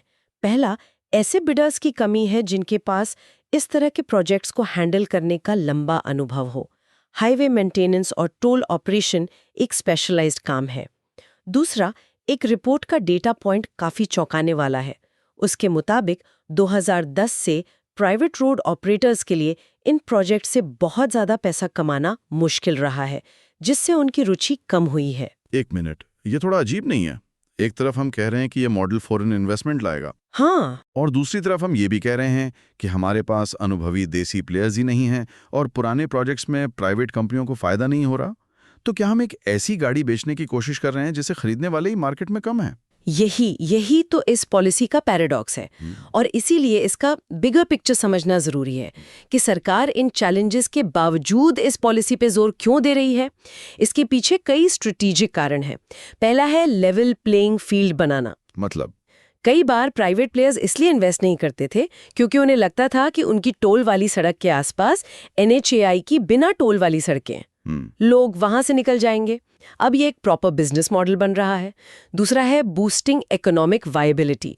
कई सड़कें पहले मिसमैनेजमेंट की वजह से घाटे में थी, प्राइवेट मैनेजमेंट से वो आर्थिक रूप से वायबल हो सकती हैं। और विदेशी निवेश वाला पॉइंट? वो तीसरा और बहुत इंपॉर्टेंट पॉइंट है, अट्रैक्टिंग फॉरेन इन्वेस्टमेंट। TOT जैसा एक साफ बिजनेस मॉडल विदेशी पेंशन फंड्स को आकर्षित कर सकता है, जो लॉन्ग टर्म स्टेबल रिटर्न्स चाहते हैं। और आखिरी और सबसे बड़ा पॉइंट है ऑपरेटिंग ऑन बिजनेस लाइंस। ये सोच का बदलाव है। पहली बार सरकारी संपत्ति को सिर्फ एक एसेट नहीं बल्कि एक रेवेन्यू जनरेटर के रूप में देखा जा रहा है। तो इसका मतलब यह है कि सरकार का नजरिया बदल रहा है। अब वो इन एसेट्स को सिर्फ मेंटेन करने के बजाय इंजन ऑफ ग्रोथ और सोर्स ऑफ रेवेन्यू की तरह देख रही है। वो बिल्डिंग या सड़क अब सिर्फ एक कंक्रीट का स्ट्रक्चर नहीं बल्कि परिवार का एक अर्निंग मेंबर है। बिल्कुल। और इससे जो नया पैसा आएगा उसे इंक्लूसिव ग्रोथ यानी समावेशी विकास के लिए इस्तेमाल किया जा सकता है। पर यह एक बैलेंसिंग एक्ट है। जैसा आपने पहले इशारा किया था, सरकार को पैसा भी कमाना है और पब्लिक वेलफेयर की अपनी जिम्मेदारी से भी पीछे नहीं हटना है।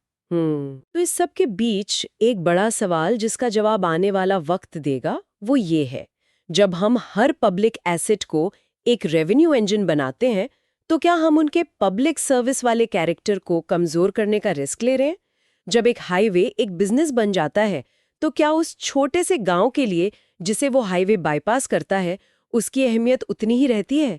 ये एक बहस का मुद्दा है। चलिए आगे बढ़ते हैं। ठीक है, अब हम बात करेंगे द सर्क्युलैरिटी ऑफ इकोनॉमी पर। सुनने में ये शब्द थोड़ा भारी लगता है, पर आइडिया बड़ा फैसिनेटिंग है। नीति आयोग, जो भारत का पॉलिसी थिंक टैंक है, वो 2019-20 से इस पर काफी जोर दे रहा है। और वो कहते हैं कि सस्टेनेबल डेवलपमेंट के लिए इसकी बहुत बहुत जरूरत है। और जरूरत क्यों है? इसके आंकड़े देखो तो थोड़ा दिमाग घूम जाता है। सोर्सेस के मुताबिक 2050 तक दुनिया की आबादी 9.7 अरब हो जाएगी। 9.7 अरब? हाँ, और इसमें से 3 अरब लोग मिडिल क्लास कंजम्पशन लेवल पर होंगे, मतलब हम और आप जैसे लोग, जिन्हें हर 2 साल में नया फोन चाहिए, एक बेहतर गाड़ी चाहिए, घर में AC चाहिए। एग्जैक्टली। और इसका नतीजा, हमारी मिनरल और मटेरियल की मांग, मतलब लोहा, तांबा, प्लास्टिक, सब कुछ 2014 के 50 अरब टन से बढ़कर 2050 में 130 अरब टन हो जाएगी। बाप रे, मतलब 2.5 गुना से भी ज्यादा। हाँ, तो सवाल यह है कि इतना सामान आएगा कहाँ से? पृथ्वी के पास इतने रिसोर्सेज हैं क्या? और यहीं पर सर्कुलर इकोनॉमी का कॉन्सेप्ट एक लाइफ बोट की तरह आता है। इसकी जड़ें स्टेडी स्टेट इकोनॉमी के विचार में हैं, जो इकोलॉजिकल इकोनॉमिक्स से निकला है। अच्छा। बेसिकली ये कहता है कि हम एंडलेसली चीजें बनाकर फेंकते नहीं रह सकते। एक ग्रह पर इन्फिनिट ग्रोथ पॉसिबल नहीं है ना? सही बात है। हमें एक साइकिल बनाना होगा, एक ऐसा सिस्टम जो खुद को सस्टेन कर सके, जैसे प्रकृति करती है। तो आसान भाषा में ये सर्कुलर इकोनॉमी है क्या? मुझे तो स्कूल का वाटर साइकिल याद आ रहा है।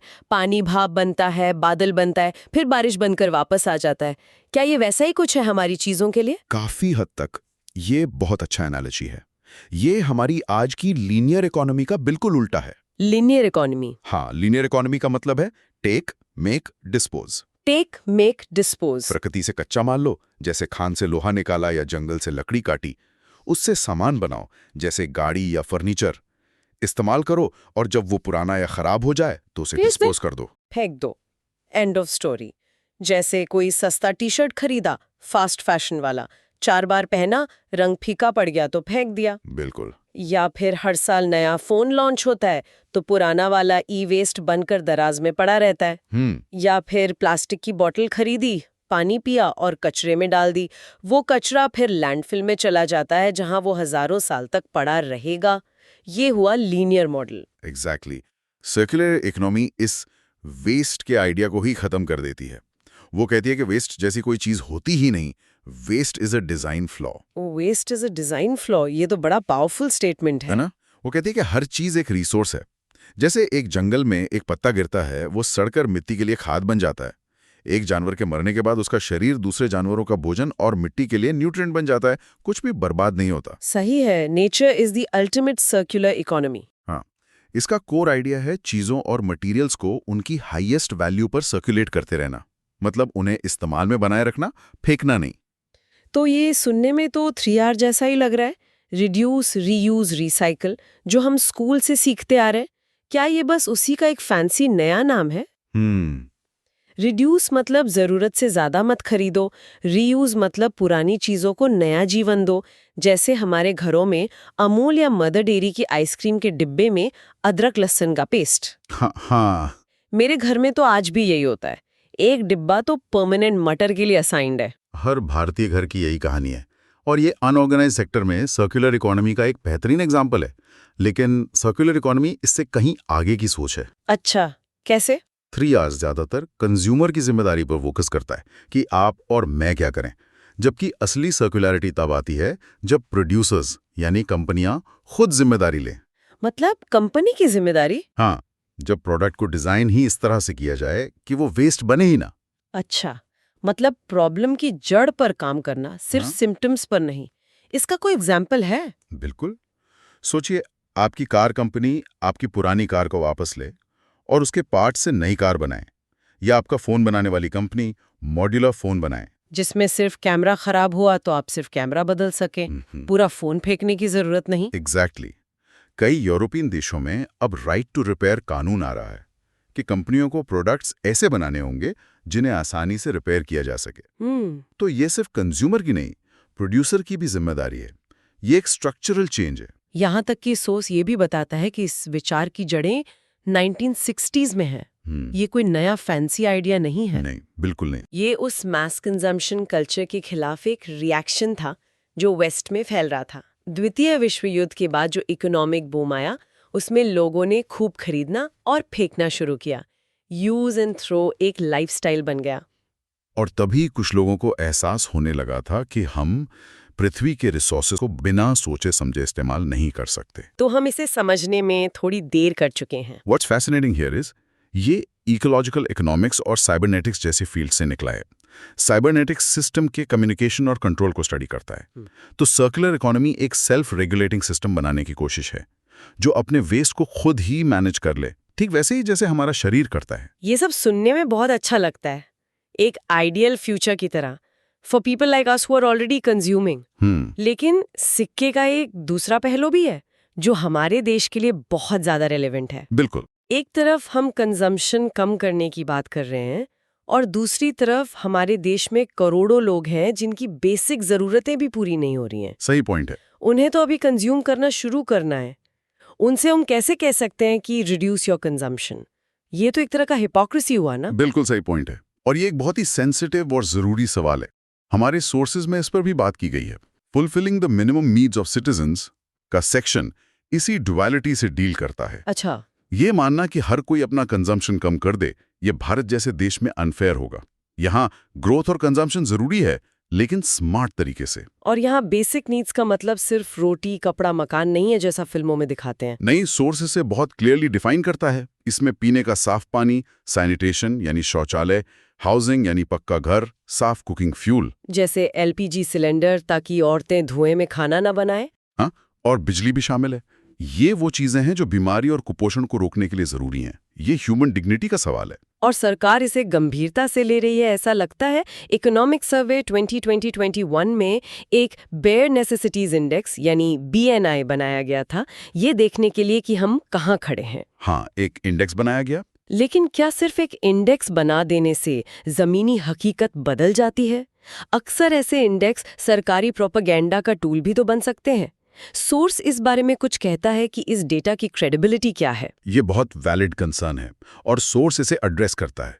ये इंडेक्स NSO यानी नेशनल स्टैटिस्टिकल ऑफिस के डेटा पर बेस्ड है। अच्छा, NSO के डेटा पर। हाँ, NSO देश की सबसे credible government data collection agency मानी जाती है, जो दशकों से large scale house hold service कर रही है।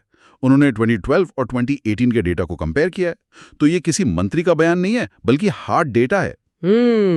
इसमें पीने का पानी तक पहुंच, सैनिटेशन, घर की हालत, कुकिंग फ्यूल, बिजली जैसे कई इंडिकेटर्स को मिलाकर हर राज्य के लिए एक स्कोर तैयार किया जाता है। तो सरकार ने ये इंडेक्स बना तो लिया, जो अपने आप में एक बड़ा कदम है, लेकिन डेटा कागज पर अच्छा लगे ये काफी नहीं है। जमीन पर क्या वाकई कुछ बदला है? क्या कहते हैं इस इंडेक्स के रिजल्ट्स? हाँ, रिजल्ट्स काफी इंटरेस्टिंग है।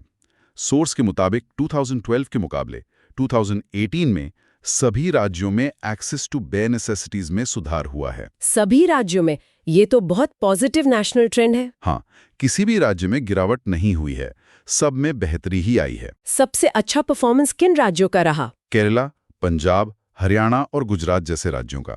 ये वो राज्य हैं जो इकोनॉमिक फ्रंट पर भी अच्छा करते हैं। और सबसे कम? वहीं ओडिशा, झारखंड, वेस्ट बंगाल और त्रिपुरा में ये एक्सेस सबसे कम था। तो एक रीजनल डिस्पैरिटी साफ दिखती है। जो राज्य पहले से बेहतर थे वो और बेहतर हुए हैं, और जो पीछे थे वो अब भी स्ट्रगल कर रहे हैं, हालांकि उन्होंने भी सुधार किया है। और शहर और गांव का क्या? वो अंतर कम हुआ है? हाँ, एक और दिलचस्प बात, शहरों और गांवों के बीच का अंतर 2012 के मुकाबले कम तो हुआ है, लेकिन अब भी मौजूद है। जाहिर है। हाँ, जाहिर है, शहरों में बेसिक अमेनिटीज पहुंचाना आसान होता है, लेकिन ये गैप कम होना इस बात का संकेत है कि ग्रामीण इलाकों पर खास ध्यान दिया जा रहा है। इस डेटा में जरूर कोई ना कोई सरप्राइजिंग बात भी निकली होगी। क्या कोई ऐसा ट्रेंड था जो उम्मीद से हटकर था? बिल्कुल। सबसे सरप्राइजिंग और पॉजिटिव बात यह थी कि सुधार सबसे ज्यादा सबसे गरीब परिवारों में देखा गया है, चाहे वो गांव में हो या शहर में। Oh, the improvement has been disproportionately more for the poorest households. Exactly. मतलब अमीर और गरीब के बीच इन बुनियादी सुविधाओं का फासला कम हुआ है। और ये क्यों जरूरी है? ये बहुत जरूरी है, क्योंकि सोर्स एक बहुत ही जरूरी बात कहता है, जो अमीर हैं वो प्राइवेट ऑल्टरनेटिव्स ढूंढ सकते हैं। सही बात है। अगर सरकारी नल में पानी नहीं आया तो वो पानी का टैंकर मंगवा लेंगे या घर में RO लगा लेंगे। हाँ, बिजली गई तो जनरेटर या इन्वर्टर चला लेंगे। लेकिन जो गरीब हैं वो पूरी तरह से पब्लिक सर्विसेज पर निर्भर हैं। उनके पास कोई प्लान बी नहीं होता। कोई प्लान भी नहीं होता। इसलिए सरकार का इन चीजों पर फोकस करना और ये सुनिश्चित करना कि फायदा सबसे गरीब तक पहुंचे, ये इक्विटी के लिए क्रूशल है। ठीक है, तो सरकार ने स्वच्छ भारत मिशन, प्रधानमंत्री आवास योजना यानी PMA, सौभाग्य और उज्ज्वला योजना जैसी स्कीम्स चलाई हैं। ये सब डिलीवरी पर फोकस्ड है। लेकिन यहाँ मैं वापस सर्कुलर इकोनॉमी पर आना चाहूंगी। बिल्कुल। क्या हम इन जरूरतों को पूरा करते हुए एक नई लीनियर इकोनॉमी की प्रॉब्लम तो नहीं खड़ी कर रहे? मतलब PMAY के तहत लाखों घर बन रहे हैं, क्या हम ये सोच रहे हैं कि इनमें लगने वाली ईंटें, सीमेंट, स्टील कहाँ से आ रहा है और इसका कंस्ट्रक्शन वेस्ट कहाँ जा रहा है? ये इस पूरी डिस्कशन का सबसे जरूरी सवाल है। क्या ये घर सर्कुलर प्रिंसिपल्स पर बन रहे हैं? और सच कहूं तो सोर्सेज इस पर सीधे तौर पर ज्यादा बात नहीं करते, लेकिन ये एक गैप है जिसे एड्रेस करना होगा। हम बेयर नेसेसरीज प्रोवाइड कर रहे हैं, जो बहुत अच्छा है, लेकिन हम उन्हें कैसे प्रोवाइड कर रहे हैं ये तय करेगा कि हमारा फ्यूचर सस्टेनेबल होगा या नहीं। मिसाल के तौर पर PMAY में क्या हम फ्लाई ऐश से बनी ईंटों या रिसाइकल कंस्ट्रक्शन मटेरियल को प्रमोट कर सकते हैं? हर घर जल योजना में पानी पहुंचाने के साथ साथ क्या हम ग्रे वाटर रिसाइकलिंग और रेन वाटर हार्वेस्टिंग को अनिवार्य कर सकते हैं? और उज्ज्वला योजना में LPG सिलेंडर्स दिए, जिससे महिलाओं को धुएं से तो राहत मिली, लेकिन ये भी तो एक फॉसिल फ्यूल है, लीनियर मॉडल का हिस्सा है। इसका सर्कुलर ऑल्टरनेटिव क्या हो सकता है? एग्जैक्टली, इसका सर्कुलर ऑल्टरनेटिव हो सकता है बायोगैस प्लांट्स, जो किचन के वेस्ट से फ्यूल बनाएं।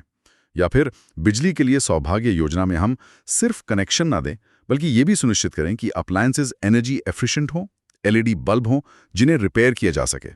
So the challenge is to embed circular principles within these massive government schemes. Precisely. Technology इसमें एक बड़ा रोल प्ले कर सकती है। सोर्स में टेक्नोलॉजी के इस्तेमाल का जिक्र भी है, रियल टाइम मॉनिटरिंग, एसेट्स की जियो टैगिंग। हाँ, और ये भी एक तरह से सर्कुलरिटी का ही प्रिंसिपल है, एफिशिएंसी बढ़ाना और वेस्ट कम करना। कैसे? जब आप जियो टैगिंग से ये सुनिश्चित करते हैं कि जो शौचालय बना है वो सच में बना है और कागज पर नहीं है, तो आप पब्लिक फंड्स का वेस्ट रोक रहे हैं। जब डायरेक्ट बेनिफिट ट्रांसफर से पैसा सीधे लाभार्थी के खाते में जाता है, तो आप लीकेज और करप्शन का वेस्ट रोक रहे हैं। अच्छा, तो सिस्टम लेवल पर वेस्ट को कम किया जा रहा है। हाँ, जो सर्कुलर थिंकिंग का ही एक हिस्सा है। तो भारत के सामने एक यूनिक चैलेंज और अपॉर्चुनिटी है, एक ही समय में दो ऑपोजिट दिशाओं में दौड़ना। एक तरफ ग्लोबल स्टेज पर हमें कम कंज्यूम करने वाले फ्यूचर की तरफ जाना है, सर्कुलर इकोनॉमी को अपनाना है, और दूसरी तरफ अपने करोड़ों नागरिकों के लिए कंजम्पशन का दरवाजा अभी खोलना ही है। उन्हें वो बेसिक नेसेसिटीज देनी है जिनके वे हकदार हैं। बिल्कुल, ये विरोधाभास ही भारत की सस्टेनेबल डेवलपमेंट की असली कहानी है। और ये विरोधाभास नहीं, एक बैलेंसिंग एक्ट है। अगर हम इन बुनियादी जरूरतों को सर्कुलर तरीके से पूरा कर पाएं, sustainable housing, recycled water, clean energy, तो हम एक झटके में दोनों लक्ष्य हासिल कर सकते हैं। इंक्लूसिव ग्रोथ भी और सस्टेनेबल डेवलपमेंट भी। हाँ, अगर भारत ये कर पाया तो ये दुनिया के बाकी डेवलपिंग कंट्रीज के लिए एक बहुत पावरफुल ब्लूप्रिंट बन सकता है। इससे हम 2030 तक सस्टेनेबल डेवलपमेंट गोल्स यानी SDGs को भी हासिल कर पाएंगे, खासतौर पर पानी, SDG 6, हाउसिंग और सैनिटेशन से जुड़े गोल्स। तो ये लोकल एक्शन ग्लोबल गोल्स को पूरा करने में मदद कर रहा है। बिल्कुल। चलिए आगे बढ़ते हैं। ठीक है, तो अब हम क्रिप्टो इकोसिस्टम को रेगुलेट करने पर चर्चा करेंगे। पिछले कुछ सालों में हमने देखा है कि क्रिप्टो करेंसीज का एक जबरदस्त एक क्रेज सा आया है। हाँ, एक वेव थी पूरी। बिल्कुल, लोगों ने इसे खूब पैसा बनाया और इसकी खबरें भी मीडिया में छाई रहीं। वो रातों रात अमीर बनने वाली कहानियां सबने सुनी होंगी। बिल्कुल, वो एक दौर था जब हर दूसरा इंसान, चाहे वो कॉलेज स्टूडेंट हो या कोई वर्किंग प्रोफेशनल, सब बिटकॉइन, डोजकॉइन इन्हीं की बातें कर रहे थे। हाँ, ऐसा लगता था जैसे एक सोने की नई खदान मिल गई है सबके हाथ। सही कहा। लेकिन फिर जैसा हमेशा होता है, सिक्के का दूसरा पहलू भी सामने आया।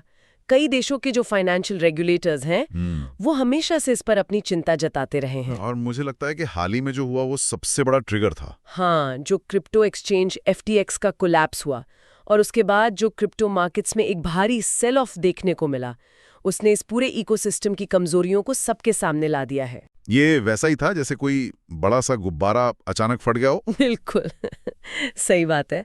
और इसी FTX वाले किस्से ने ना रेगुलेशन की जरूरत को फ्रंट एंड सेंटर ला दिया है। ये अब सिर्फ कुछ टेक गीक्स का मुद्दा नहीं रहा। नहीं, अब ये एक बड़ा ग्लोबल इकोनॉमिक इशू बन गया है। तो चलिए इस पर थोड़ी गहराई से बात करते हैं। शुरू से शुरू करते हैं। ये क्रिप्टो एसेट्स आखिर हैं क्या? सोर्स के हिसाब से ये डिजिटल एसेट्स के नए रूप हैं जो क्रिप्टोग्राफिक टेक्निक्स मतलब कि ब्लॉकचेन टेक्नोलॉजी पर आधारित हैं। और यहाँ एक सबसे जरूरी बात यह है कि ये सेल्फ रेफरेंशियल इंस्ट्रूमेंट्स हैं। सेल्फ रेफरेंशियल, इसका क्या मतलब हुआ? इसका मतलब है कि इनकी अपनी कोई इंट्रिंसिक वैल्यू नहीं होती। जैसे मान लीजिए किसी कंपनी का शेयर है, तो उसके पीछे कंपनी का एसेट होता है, उसकी फैक्ट्री है, उसकी बैलेंस शीट है। हाँ, कुछ ठोस होता है। हाँ, और उसमें कैश फ्लो भी होता है। क्रिप्टो में ऐसा कुछ नहीं है। इसे थोड़ा और आसान करते हैं। मतलब अगर मैं रिलायंस का एक शेयर खरीदता हूं, तो मुझे पता है कि मैं उस कंपनी का एक छोटे से हिस्से का मालिक हूं। वो कंपनी तेल बेचती है, फोन सर्विस देती है, पैसा कमाती है, और उस मुनाफे का एक हिस्सा मुझे मिल सकता है। क्रिप्टो में ऐसा कुछ नहीं है। एग्जैक्टली। क्रिप्टो की कीमत सिर्फ इस बात पे निर्भर करती है कि अगला इंसान उसके लिए कितने पैसे देने को तैयार है। तो ये एक तरह से भरोसे का खेल है। बिल्कुल, और यही वजह है कि क्रिप्टो एसेट मार्केट इतना ज्यादा वॉलेटाइल रहा है। सोर्स में एक आंकड़ा भी है जो इसकी पूरी कहानी कहता है। क्या? नवंबर 2021 में इसकी ग्लोबल वैल्यूएशन थी $3 ट्रिलियन।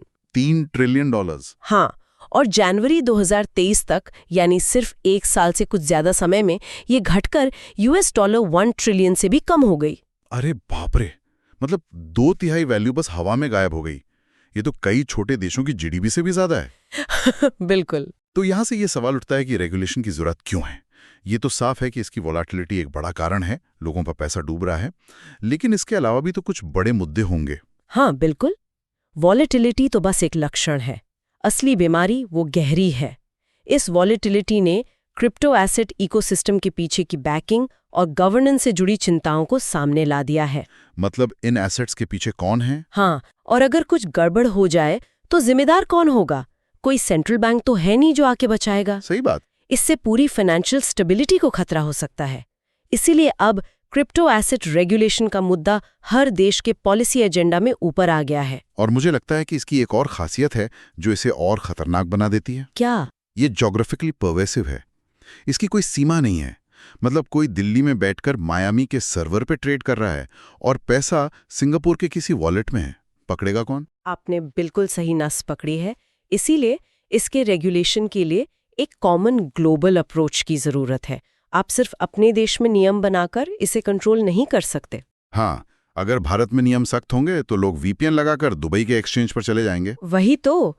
इसीलिए OECD और G20 जैसे बड़े अंतर्राष्ट्रीय मंच एक ग्लोबली कोऑर्डिनेटेड अप्रोच पर जोर दे रहे हैं। ठीक है, तो अब आते हैं असली चुनौतियों पर। ये ग्लोबल नेचर तो है ही, पर रेगुलेट करना इतना मुश्किल क्यों है? सुनने में तो सीधा लगता है कि भाई नियम बना दो। यहाँ मामला वाकई पेचीदा हो जाता है। सबसे बड़ी चुनौती ये है कि ये एक फास्ट मूविंग अनचार्टेड फील्ड है। टेक्नोलॉजी इतनी तेजी से बदल रही है कि आज जो नियम बनाएंगे वो शायद कल तक पुराने हो जाएं। रेगुलेटर्स के लिए दुनिया भर में हो रहे नए नए डेवलपमेंट्स पर नजर रखना ही अपने आप में एक बड़ा काम है। ये ऐसा है जैसे आप एक ऐसी ट्रेन को पकड़ने की कोशिश कर रहे हैं जो लगातार अपनी स्पीड और ट्रैक दोनों बदल रही है। और सोर्स में एक दिलचस्प आयरनी की बात कही गई है। हाँ, क्रिप्टो को बनाया तो गया था डिसइंटरमीडिएटेड ट्रेडिशनल फाइनेंशियल सर्विसेज के लिए, मतलब बैंक को जैसे बिचौलियों को हटाने के लिए। हाँ, यही इसका मूल विचार था। लेकिन हुआ इसका उल्टा है। बिल्कुल। डिसेंट्रलाइजेशन का वो जो बड़ा वादा था वो अभी तक पूरी तरह से साकार नहीं हुआ है। इसके बजाय नए सेंट्रलाइज्ड इंटरमीडियरीज बन गए हैं। जैसे कि ये क्रिप्टो एक्सचेंज। हाँ, crypto asset exchanges, wallet providers और कस्टोडियंस ये इतने ज़रूरी हो गए हैं कि यूजर्स को इन पर भरोसा करना पड़ता है। आप सीधे बिटकॉइन नहीं खरीद सकते, आपको वजीरेक्स या CoinDCX जैसे किसी एक्सचेंज पर जाना ही पड़ेगा। तो बिचौलिए हटे नहीं, बस बदल गए। सही कहा। लेकिन क्या ये पूरी तरह से बुरी बात है? पुराने बैंकों के मुकाबले क्या ये नए एक्सचेंज ज्यादा एफिशिएंट या यूजर फ्रेंडली नहीं है? मतलब बिचौलिए बदले पर शायद बेहतर के लिए। आपका पॉइंट वैलिड है। इनोवेशन और यूजर एक्सपीरियंस के मामले में ये बेहतर हो सकते हैं, लेकिन समस्या ये है कि ये नए बिचौलिए अनरेगुलेटेड हैं। अच्छा। जब आपका बैंक डूबता है तो सरकार या RBI आपकी मदद के लिए आ सकता है। एक हद तक आपका पैसा सुरक्षित होता है, लेकिन जब FTX जैसा एक्सचेंज डूबता है तो आपका पैसा गया। कोई सुनने वाला नहीं है। कोई नहीं। इसीलिए इन एंटिटीज को systematically important financial market infrastructures यानी FMIs की तरह देखने की जरूरत है। जैसे हमारे यहाँ स्टॉक एक्सचेंज BSE, NSE को सेबी रेगुलेट करता है, वैसे ही इन्हें भी रेगुलेट करने की जरूरत है। समझ गया। और ग्लोबल लेवल पर कोई कॉमन रूल बुक ना होना भी एक बड़ी समस्या होगी। हाँ, ग्लोबल स्टैंडर्ड्स की कमी है जो अनलॉक्ड क्रिप्टो एसेट्स के रिस्क्स और वल्नरेबिलिटीज को कम कर सके। स्टैंडर्ड सेटिंग बॉडीज मतलब SSBs इस पर काम कर रही हैं, लेकिन अभी तक कोई ठोस नतीजा नहीं निकला है। सब अपने अपने हिसाब से चल रहे हैं। हाँ, और रेगुलेटरी गैप्स हर स्टेज पर हैं। जब एसेट्स जारी होते हैं, जब ट्रांसफर होते हैं, जब एक्सचेंज होते हैं या जब स्टोर किए जाते हैं, हर जगह लूप होल्स हैं। और इसमें जो लोग पर्दे के पीछे काम करते हैं उनका क्या? जैसे माइनर्स, वैलिडेटर्स, प्रोटोकॉल डेवलपर्स, इनको कैसे रेगुलेट किया जाएगा? ये तो दुनिया में कहीं भी हो सकते हैं। एक डेवलपर हो सकता है एस्टोनिया में बैठा हो और माइनर चीन में। यही तो $1 मिलियन सवाल है। इन एक्टर्स को ट्रेडिशनल फाइनेंशियल रेगुलेशन के दायरे में लाना बहुत मुश्किल है। ये किसी कंपनी के कर्मचारी नहीं है, ये एक डिसेंट्रलाइज्ड नेटवर्क का हिस्सा है। और फिर एक और लेयर है। क्या? टोकन भी कई तरह के हैं। एक मिनट, ये टोकन वाली बात दिलचस्प है। सोर्स में इसके बारे में बताया गया है। मतलब क्या हम ये कह सकते हैं कि कुछ टोकन करेंसी की तरह हैं, जैसे पेमेंट के लिए यूज होने वाले पेमेंट टोकन्स? हाँ। कुछ शेयर की तरह हैं, जैसे किसी प्रोजेक्ट में हिस्सेदारी देने वाले एसेट टोकन्स? बिल्कुल। और कुछ किसी वीडियो गेम में मिलने वाले पॉइंट्स की तरह, जैसे किसी सर्विस को एक्सेस करने के लिए यूटिलिटी टोकन्स। आपने से एकदम सही तरीके से समझा है। और क्योंकि हर टोकन का नेचर अलग है, सबके लिए एक ही कानून बनाना नामुमकिन है। कुछ टोकन जैसे प्री फाइनेंसिंग या प्री सेल वाले को तो सिक्योरिटीज की तरह ही ट्रीट किया जा सकता है। तो इससे चीजें और भी जटिल हो जाती हैं। बहुत ज्यादा। तो इतनी सारी चुनौतियों को देखते हुए ये जानना और भी दिलचस्प हो जाता है कि दुनिया के अलग अलग देश इस समस्या से कैसे निपट रहे हैं। ये ऐसा है कि सबके सामने एक ही पहेली है, पर सब उसे अलग अलग तरीके से सुलझाने की कोशिश कर रहे हैं। बिल्कुल। और अगर हम ध्यान से देखें तो हमें दुनिया में 3-4 तरह की सोच या रेगुलेटरी फिलॉसफीज उभरती हुई दिख रही हैं। अच्छा, ये तो काफी इंटरेस्टिंग है। चलिए इन्हें एक एक करके समझते हैं। पहली फिलॉसफी क्या है? पहली फिलॉसफी है अमेरिका की। इसे हम कह सकते हैं, if it looks like a stock and acts like a stock, regulated like a stock. अगर वो स्टॉक जैसा दिखता है और काम करता है तो उसे स्टॉक की तरह ही रेगुलेट करो। हाँ, अमेरिका के रेगुलेटर्स जैसे SEC ने बिटकॉइन, ईथर और दूसरे बड़े क्रिप्टो एसेट्स को सिक्योरिटीज की तरह क्लासिफाई करने की कोशिश की है। इसका मतलब है कि उन पर वैसे ही नियम लागू होंगे जैसे एप्पल या टेस्ला के स्टॉक्स पर होते हैं। तो ये तो मौजूदा नियमों को ही नई टेक्नोलॉजी पर लागू करने जैसा हुआ। क्या ये काम करेगा? ये तो ऐसा हुआ कि आप ट्रैफिक के नए नियमों को हवाई जहाज पर लागू कर रहे हैं। यही तो बहस का मुद्दा है। क्रिप्टो इंडस्ट्री का कहना है कि ये टेक्नोलॉजी अलग है और इसके लिए नए नियम बनने चाहिए, जबकि रेगुलेटर्स का कहना है कि कानून का मकसद इन्वेस्टर को प्रोटेक्ट करना है, चाहे एसेट डिजिटल हो या फिजिकल। ठीक है, ये तो हुआ पहला तरीका। दूसरा नजरिया क्या है? दूसरा नजरिया जापान का है, जिसे हम कह सकते हैं protect the customer at all costs. ग्राहक को हर हार में बचाओ। बिल्कुल। जापान इस मामले में दुनिया से बहुत आगे रहा है। उन्होंने अप्रैल 2017 में ही कानून बना दिया था। उनकी जापान फाइनेंशियल सर्विसेज एजेंसी यानी JFSA ने इसे एक गंभीर फाइनेंशियल इंडस्ट्री की तरह देखा, न कि किसी टेक फैट की तरह। उन्होंने क्लाइंट्स एसेट सेग्रीगेशन पर जोर दिया। मतलब एक्सचेंज को कस्टमर्स के पैसे और अपने पैसे अलग अलग रखने होंगे ताकि वो कस्टमर के पैसों से खेल ना सकें, जैसा FTX ने किया। एग्जैक्टली। इसके अलावा उन्होंने साइबर सिक्योरिटी मैनेजमेंट, KYC मतलब know your customer, internal audits और मिनिमम कैपिटल रिक्वायरमेंट्स जैसे कड़े नियम लागू किए। उनका लक्ष्य एक स्टेबल और एफिशिएंट फंड सेटलमेंट सिस्टम बनाना था। उन्होंने बहुत पहले ही समझ लिया था कि इसे बिना नियम के छोड़ना खतरनाक हो सकता है। तो जापान ने शुरुआत से ही इसे एक मैच्योर इंडस्ट्री की तरह ट्रीट किया। अब तीसरा रास्ता क्या है? तीसरा रास्ता सिंगापुर और कुछ हद तक UK का है।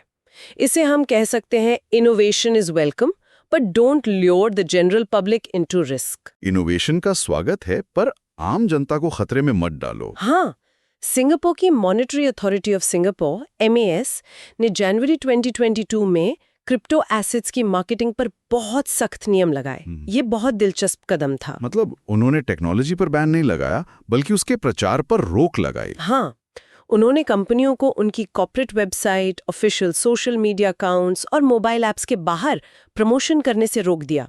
मतलब आप बस स्टॉप पर, टीवी पर या IPL के बीच में क्रिप्टो का ऐड नहीं देख सकते। अच्छा। उनका मानना था कि ये बहुत रिस्की एसेट्स हैं और इन्हें आम जनता को इस तरह बेचना ठीक नहीं है जैसे साबुन या टूथपेस्ट बेचा जाता है। ये तो बहुत ही प्रैक्टिकल अप्रोच है। और UK का सैंडबॉक्स रिजीम वो क्या है? UK ट्रेजरी ने अप्रैल 2022 में अपना रोड मैप जारी किया। उनका फोकस स्टेबल कॉइन्स और ब्लॉकचेन बेस्ड FMIs के लिए एक सैंडबॉक्स रिजीम बनाने पर था। सैंडबॉक्स रिजीम ये क्या होता है? सैंडबॉक्स रिजीम का मतलब होता है कि नई कंपनियों को एक कंट्रोल्ड एनवायरनमेंट में रेगुलेटर्स की निगरानी में काम करने का मौका दिया जाता है। अच्छा, जैसे किसी ट्रेनी पायलट को पहले सिमुलेटर पे प्लेन उड़ाने दिया जाता है। बिल्कुल सही उदाहरण है। इससे रेगुलेटर्स टेक्नोलॉजी को समझते हैं और फिर उसके हिसाब से नियम बना पाते हैं। और यूरोपियन यूनियन, उनका क्या स्टैंड है? वो तो हमेशा एक बड़ा व्यापक फ्रेमवर्क बनाने के लिए जाने जाते हैं। बिल्कुल। EU ने एक डिजिटल फाइनेंस स्ट्रैटेजी अपनाई है जो ऑनशोरिंग, नोटिफिकेशन और लाइसेंसिंग रिजीम्स पर फोकस करती है। उनका मकसद है कि जो भी कंपनी यूरोप में क्रिप्टो सर्विस देना चाहती है उसे यहीं पर रजिस्टर होना होगा और सारे यूरोपियन नियमों का पालन करना होगा। मतलब वो एक यूनिफाइड मार्केट बनाने की कोशिश कर रहे हैं। हाँ, और स्विट्जरलैंड ने भी ICOs के लिए टोकन्स को 3 श्रेणियों में बांटकर एक बहुत न्यूआंस्ड अप्रोच अपनाया है। तो इन सब कोशिशों को देखकर क्या लगता है? एक तरफ अमेरिका का सख्त रवैया, दूसरी तरफ जापान का प्रोटेक्शन वाला मॉडल और फिर सिंगापुर का मार्केटिंग कंट्रोल वाला तरीका। क्या हम एक ग्लोबल रेगुलेटरी फ्रेमवर्क के करीब हैं या ये रेगुलेटरी केओस और बढ़ने वाला है? देखिए, सोर्स का निष्कर्ष यही है कि कोशिशें तो हो रही हैं, लेकिन अभी तक जो भी पॉलिसी प्रोविजंस नेशनल सरकारों ने बनाए हैं वो फूल प्रूफ नहीं है। क्रिप्टो एसेट से जुड़े चैलेंजेस और कंसर्न्स इतने डाइवर्स हैं कि एक यूनिफॉर्म और ऑल परवेसिव रेगुलेटरी फ्रेमवर्क बनाना बहुत मुश्किल हो रहा है। हर देश की अपनी प्राथमिकताएं हैं, अपनी चिंताएं हैं। और इसका क्रॉस बॉर्डर नेचर तो इस मुश्किल को और बढ़ा देता है। अगर एक देश में नियम सख्त हुए तो कंपनी अपना सर्वर उठाकर दूसरे देश में चली जाएंगी। बिल्कुल, इसीलिए high degree of global cooperation और कोऑर्डिनेशन की जरूरत है ताकि फाइनेंशियल रेगुलेटर्स मिलकर इन एसेट्स को रेगुलेट कर सकें। अगर G20 के सारे देश मिलकर कोई फैसला लें तभी कुछ असरदार हो सकता है, वरना ये चूहे बिल्ली का खेल चलता रहेगा। हाँ, जहां कंपनियां रेगुलेशन से बचने के लिए एक देश से दूसरे देश में भागती रहेंगी। तो कुल मिलाकर बात वहीं आकर रुकती है, जिस टेक्नोलॉजी को बनाया ही इसलिए गया था कि वो किसी सरकार या रेगुलेटर के कंट्रोल से बाहर रहे, क्या उसे रेगुलेट करने की कोशिश उसके मूल उद्देश्य यानी डिसेंट्रलाइजेशन को ही खत्म नहीं कर देगी? और अगर हम उसे रेगुलेट नहीं करते तो क्या हम एक ऐसे फाइनेंशियल वाइल्ड वेस्ट को बढ़ावा दे रहे हैं जहां कोई नियम कानून नहीं है और छोटे निवेशक हमेशा खतरे में रहेंगे? ये एक ऐसा सवाल है जिस पर सोचना दिलचस्प होगा। ठीक है, तो हमें उम्मीद है कि आपको Indian economy by Ramesh Singh के chapter 22 burning socio economic issues पर हमारी आज की चर्चा पसंद आई होगी। यूपीएससी टॉपिक्स पर ऐसी और चर्चाओं के लिए द यूपीएससी पॉडकास्ट चैनल को सब्सक्राइब करें। धन्यवाद। जय हिंद।